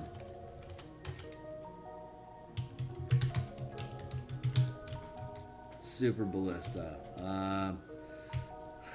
Mega mangonel. There you go. I'm just making shit up right now, so leave me alone.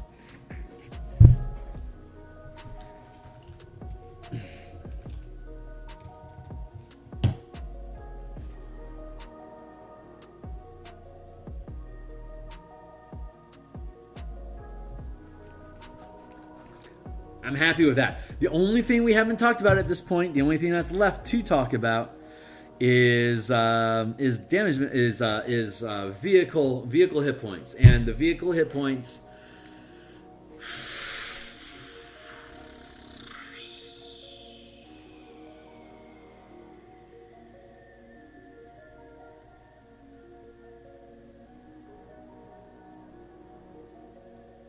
Okay, so the way that I want to do it is you treat the vehicle as a squad.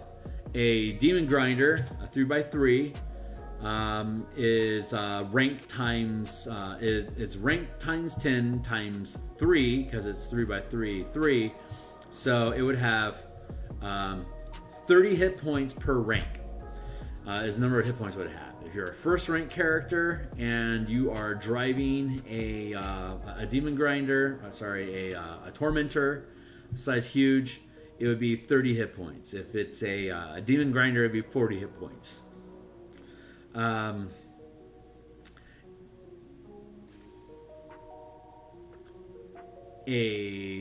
Devil's Ride would have 20 hit points. If instead the vehicle has an arbitrary number of hit points, then it's going to have a rank to pilot it properly. So if the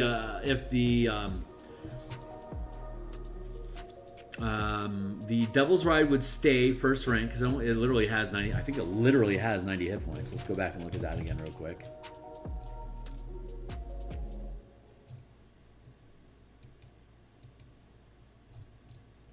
Devil's Ride.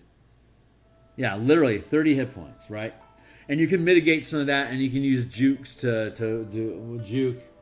Rider can use his reaction to gain advantage on a dexterity saving throw, right?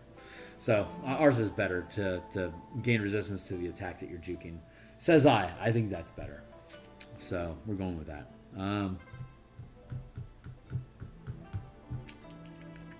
So that's 30 hit points. I think the Tormentor is 60. Yeah, Tormentor's only 60. It's a huge. Tormentor is huge. It only has 60 hit points.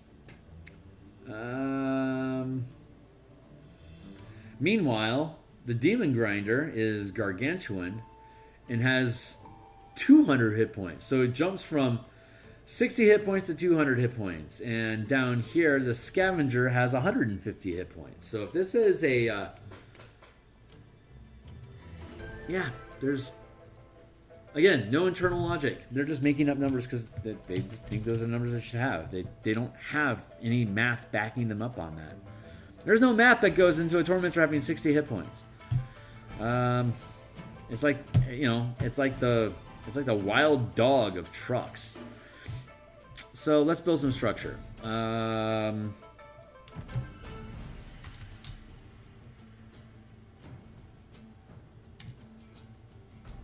What's where I want to look? Yeah, hit points.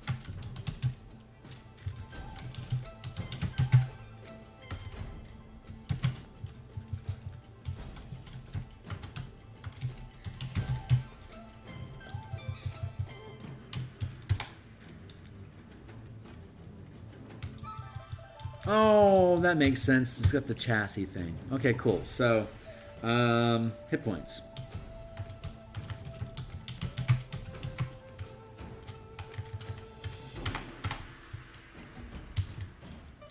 Now, vehicle chassis first, then piloting vehicles, then, yeah, vehicle hit points. That's where we're at.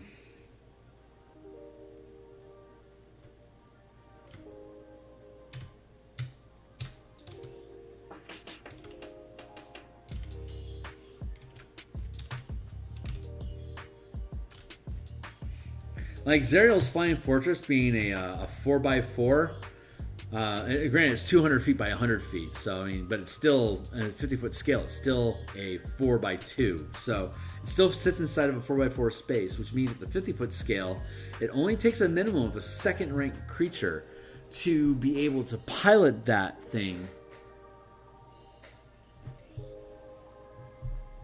But when Zerial pilots it,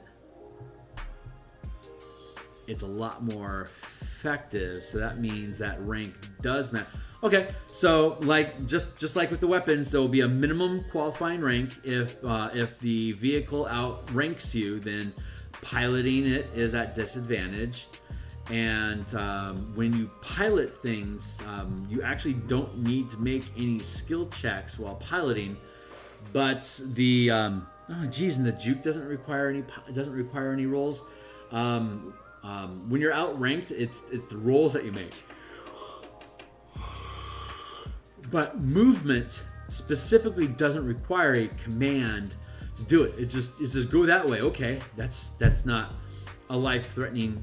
That unto itself isn't threatening. Go attack those things over there. It's like, well, I'm gonna have to move over to attack them, or whatever. But that becomes a threat. So you're making an attack roll, and if the creature outranks you, that attack roll is also a morale check. So you can succeed the morale check and fail the attack roll on the same die. Or you could fail the morale check and then the die roll doesn't matter because they aren't willing to do it. So when you roll your command die, you're either going to roll high enough for them to want to do what you tell them to do, and then they successfully do it. Or they're willing to do it, but they don't do it well. Or they just don't want to do it and don't. But if you're the same rank, if the commander is the same rank as the allies or the vehicle being commanded, there's no morale check. It's just do we succeed or not?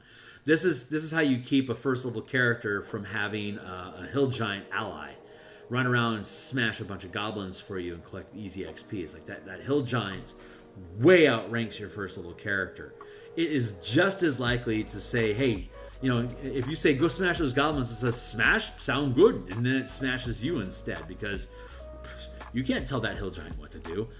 Same thing with vehicles. Too big, too powerful. The guns, you're disadvantaged to fire them if your crew isn't of a proper rank and experience to be able to operate them properly. But vehicles driving them themselves don't require a die roll. If you do have to make a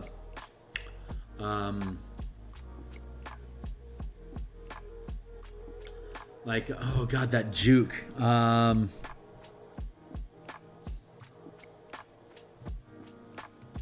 Let's go with counter roll to avoid any damage while moving.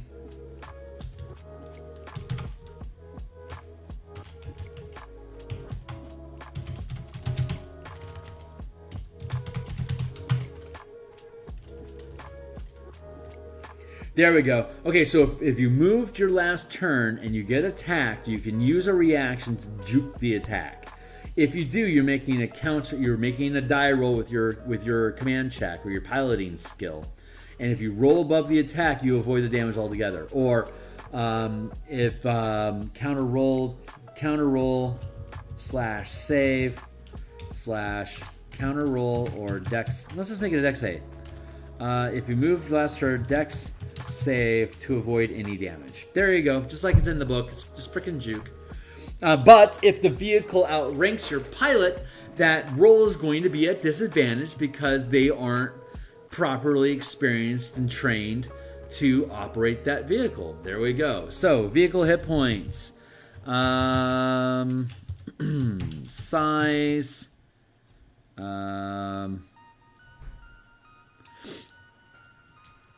Min rank.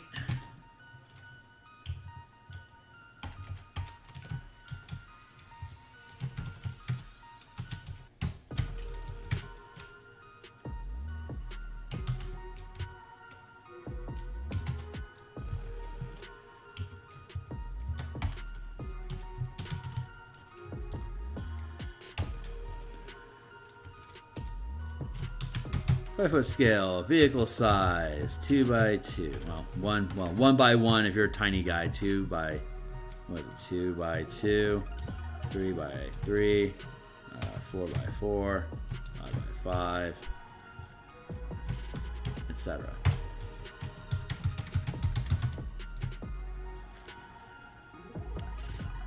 One, two, 3.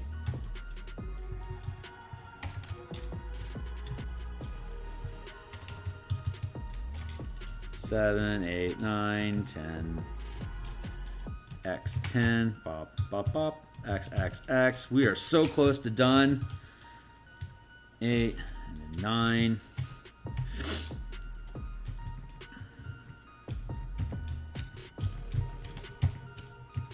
This is just like squads.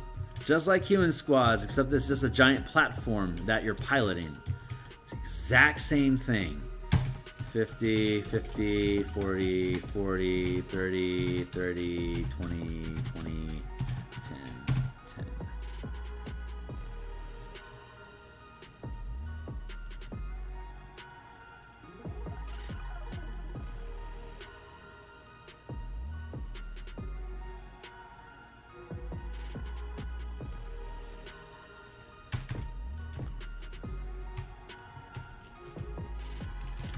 It's a 50-foot scale.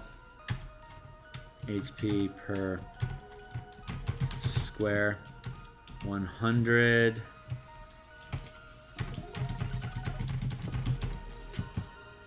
500. 500. 400. 400. 300. 300. 200. 200.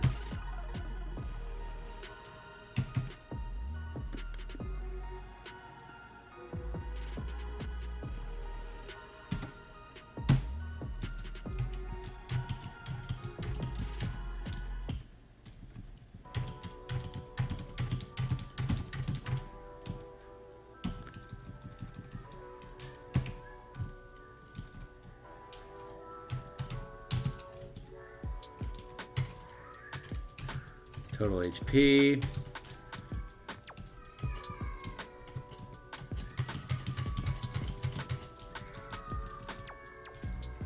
$20, $60, $80, $150, $180.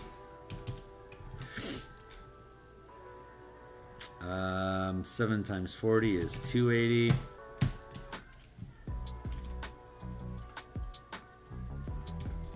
Um, 320.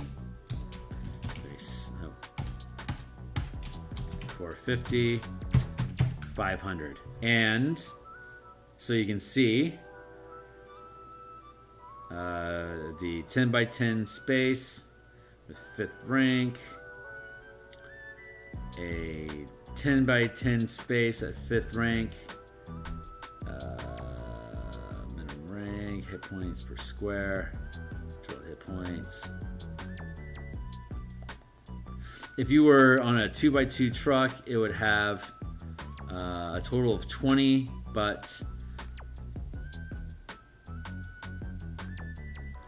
instead it would be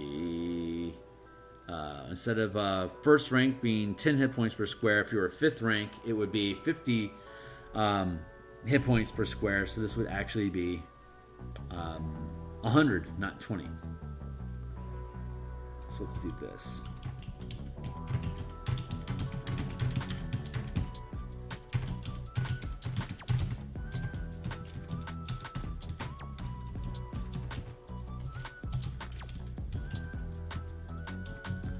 So HP per rank.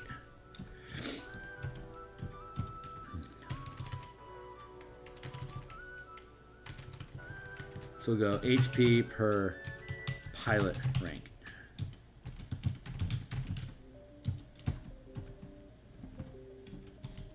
One, two.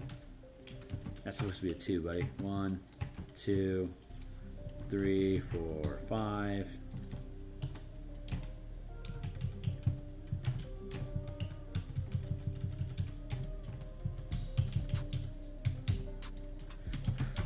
$20, $30. This will look just like the squad mechanics from the second chapter.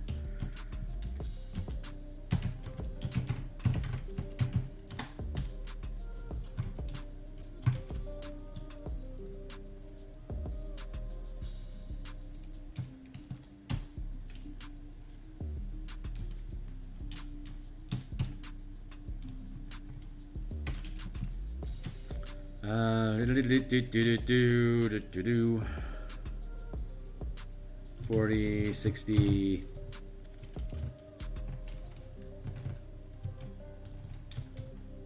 Two.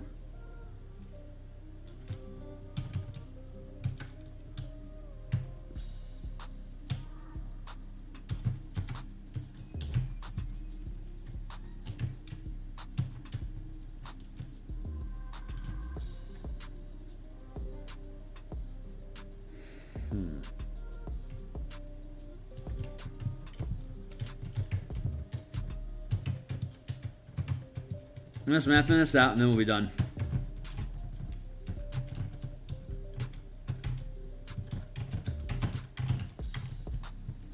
Third rank. 30, 60, 90, 120, 150, 180, 280, 320, 450, 500, 120, 160, 200, 240, 280, 320, 450, 500, 100, 150, 200, 250, 300, 350, 400, 450, 500. See how smoothly that all shit curves out? So wonderful.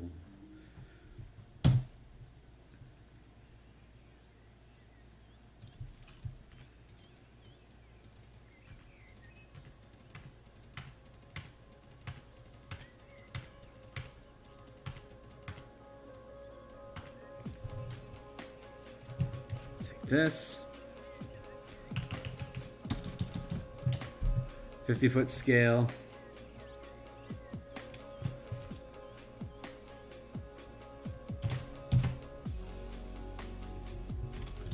We're literally just adding zeros to everything, just like we did a minute ago with the weapons. Because that's how smooth this system is. It literally just scales by 10. So stupid simple. We're going to be doing playtests on this starting next week.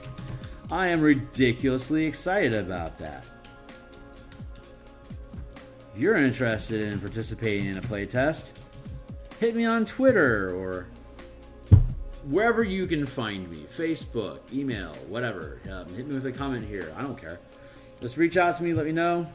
Looks like I'll be doing playtests on Saturdays. 50-foot, and then you got the 500-foot scale, etc. 1 mile, etc.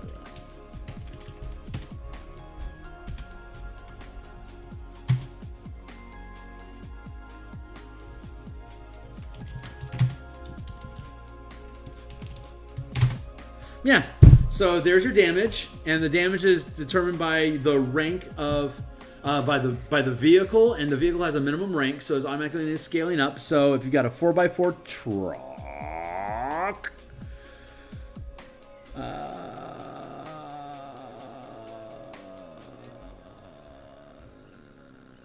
2x2 truck.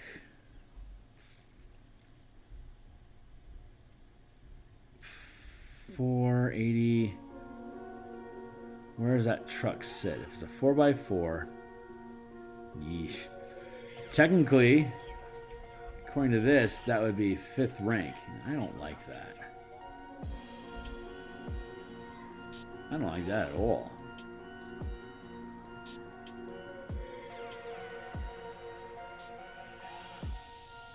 $33.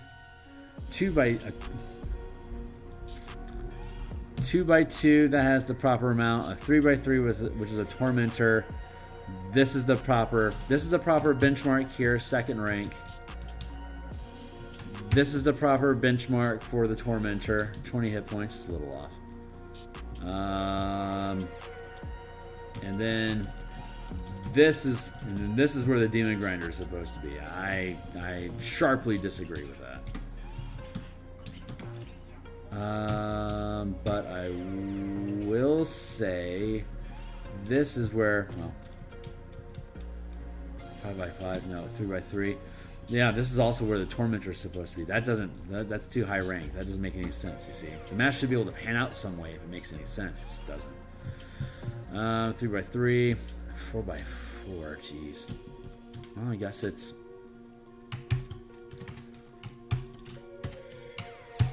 So the tormentor is 3rd rank, so it, what is that, 1st rank, and then 2nd rank. Those are both 2nd rank.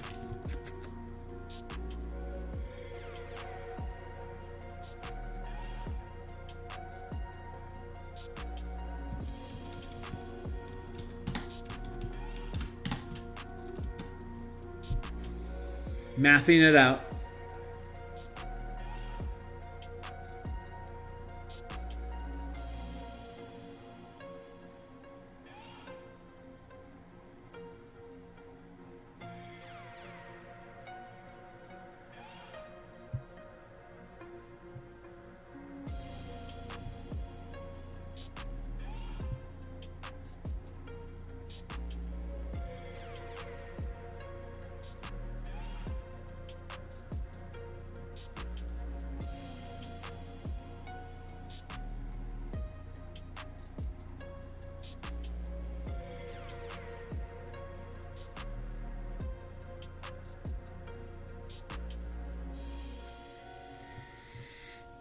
I like it being 1st and 2nd rank. I like it being low. I like it being a low ceiling, but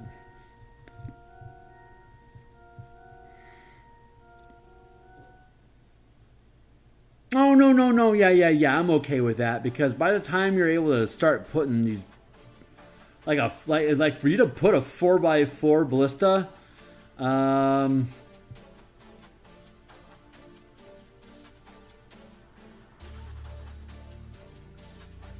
space needed. That's going to get a double asterisk. Space needed. I'm going to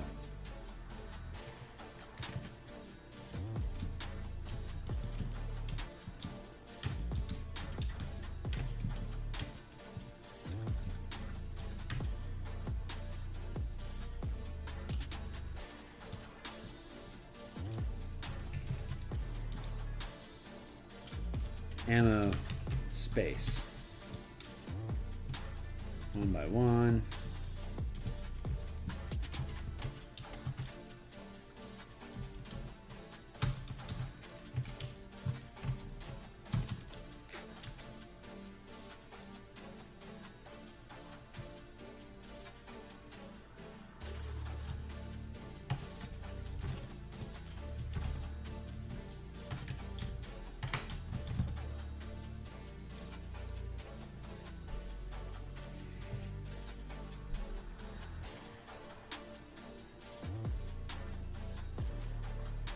Yeah, I'm good with that.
10.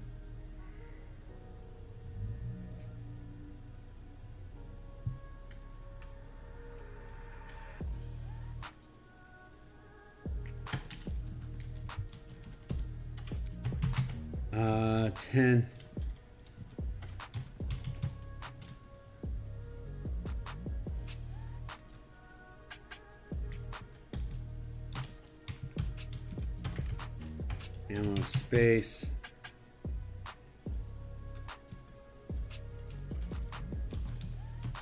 10 ammo space. Good enough for now. For every 10 shots, like if you want 10 ballista shots, you're gonna have to have an extra 1x1 space to accommodate it. If you want 10 mangonel shots, it's 1x1 space. This larger size, the 3x3. If you want 10 shots for a trebuchet, it's going to take a large size space. A super ballista is going to take a 2x2 space. Mega mangonel, if you want to have a 4x4, 10 shots is going to take a 3x3 space. So, having said that, the mangonel is going to require an 8x4 space to be able to move around on a small rig, which means it's basically going to have to be a 7x7 minimum just to be able to pilot the thing, and it has no room for spare ammo. No, it has the 10 shots, the weapon itself, enough space for a pilot, a weapon, and one gunner. For you to be able to, and then the crew can just hang off the side like they like to have you do. So that means that's already 4th rank to do that, and it's a 5th rank item. So 9x9 would give you plenty of room to accommodate the 7x7 and give you plenty of ammo. So that seems appropriately sized. Whew, man, that's pretty freaking boss. But you can drop these things easily onto a 50-foot scale vehicle because it's just it scales up. So anyway, hey, I think that's all we need for the day. We're done. So that's I think everything we need for vehicles. And I can draft this up and drop it in a document, but this is mission complete as far as I can tell. All right, so the only things that we needed to do was we needed to figure out vehicles. We did that. We had already figured out Zariel's flying fortress before. Now we can equip it with weapons. We know what it can do. We know it can do 40, 10 times 100 damage to anything that it basically rolls over that's smaller than it, which is basically everything. So it can crush and cleave almost anything that it can get its mitts on. So you're going to want to make that dex save throw really, really bad.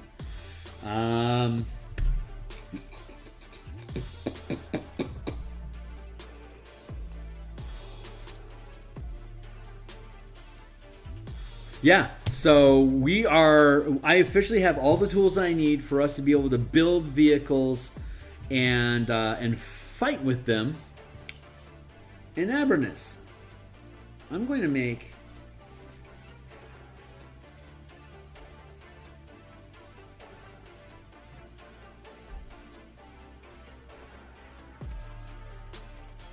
I'm good like that.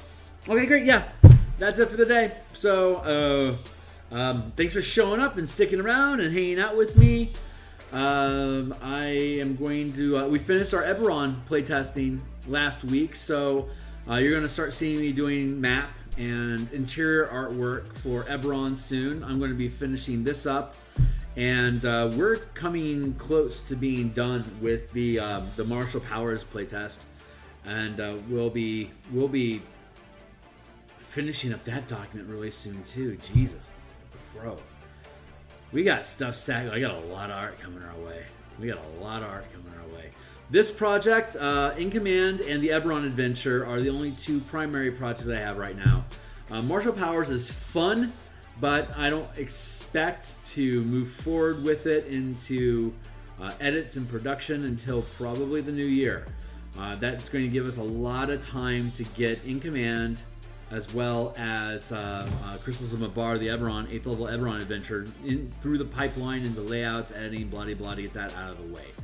So I can start independent assets like map production and all that, blah, blah.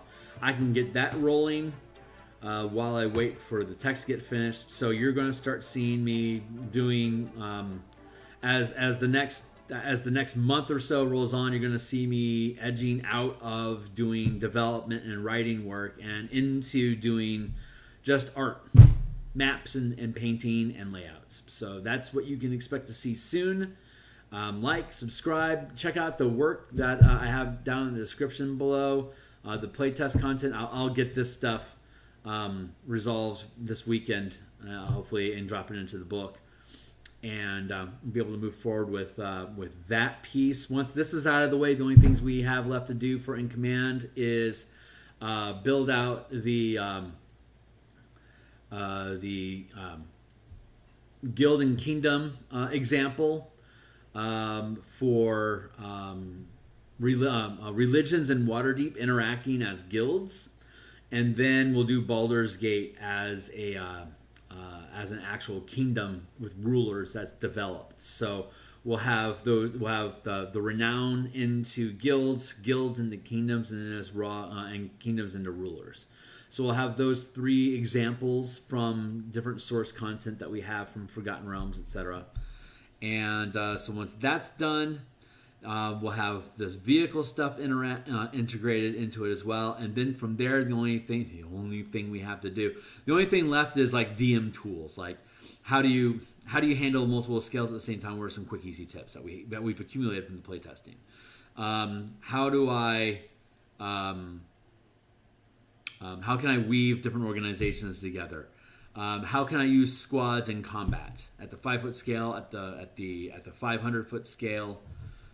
So I think we'll just go through the book in the same order, but just like from a DM's perspective, like here's the things that you can do. It may be more valuable to drop those DM notes at the end of each section. Like here's squad mechanics. Here's DM notes on squad mechanics.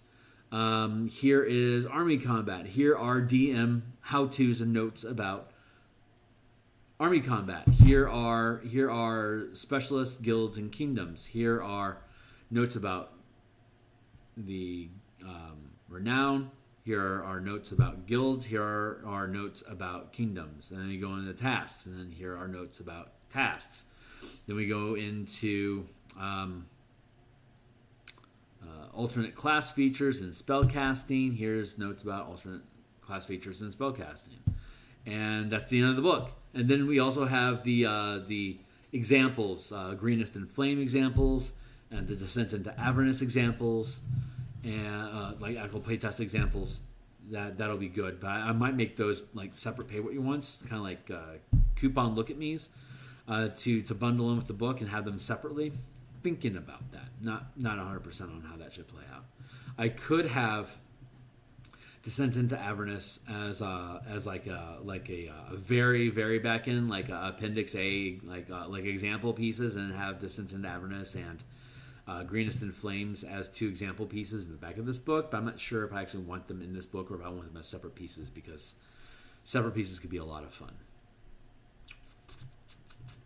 We'll see, but that's where we're at. So like, subscribe. I'll catch you guys later. I got some work to do offline. See you when I get to. At worst on Monday for Marshall Power.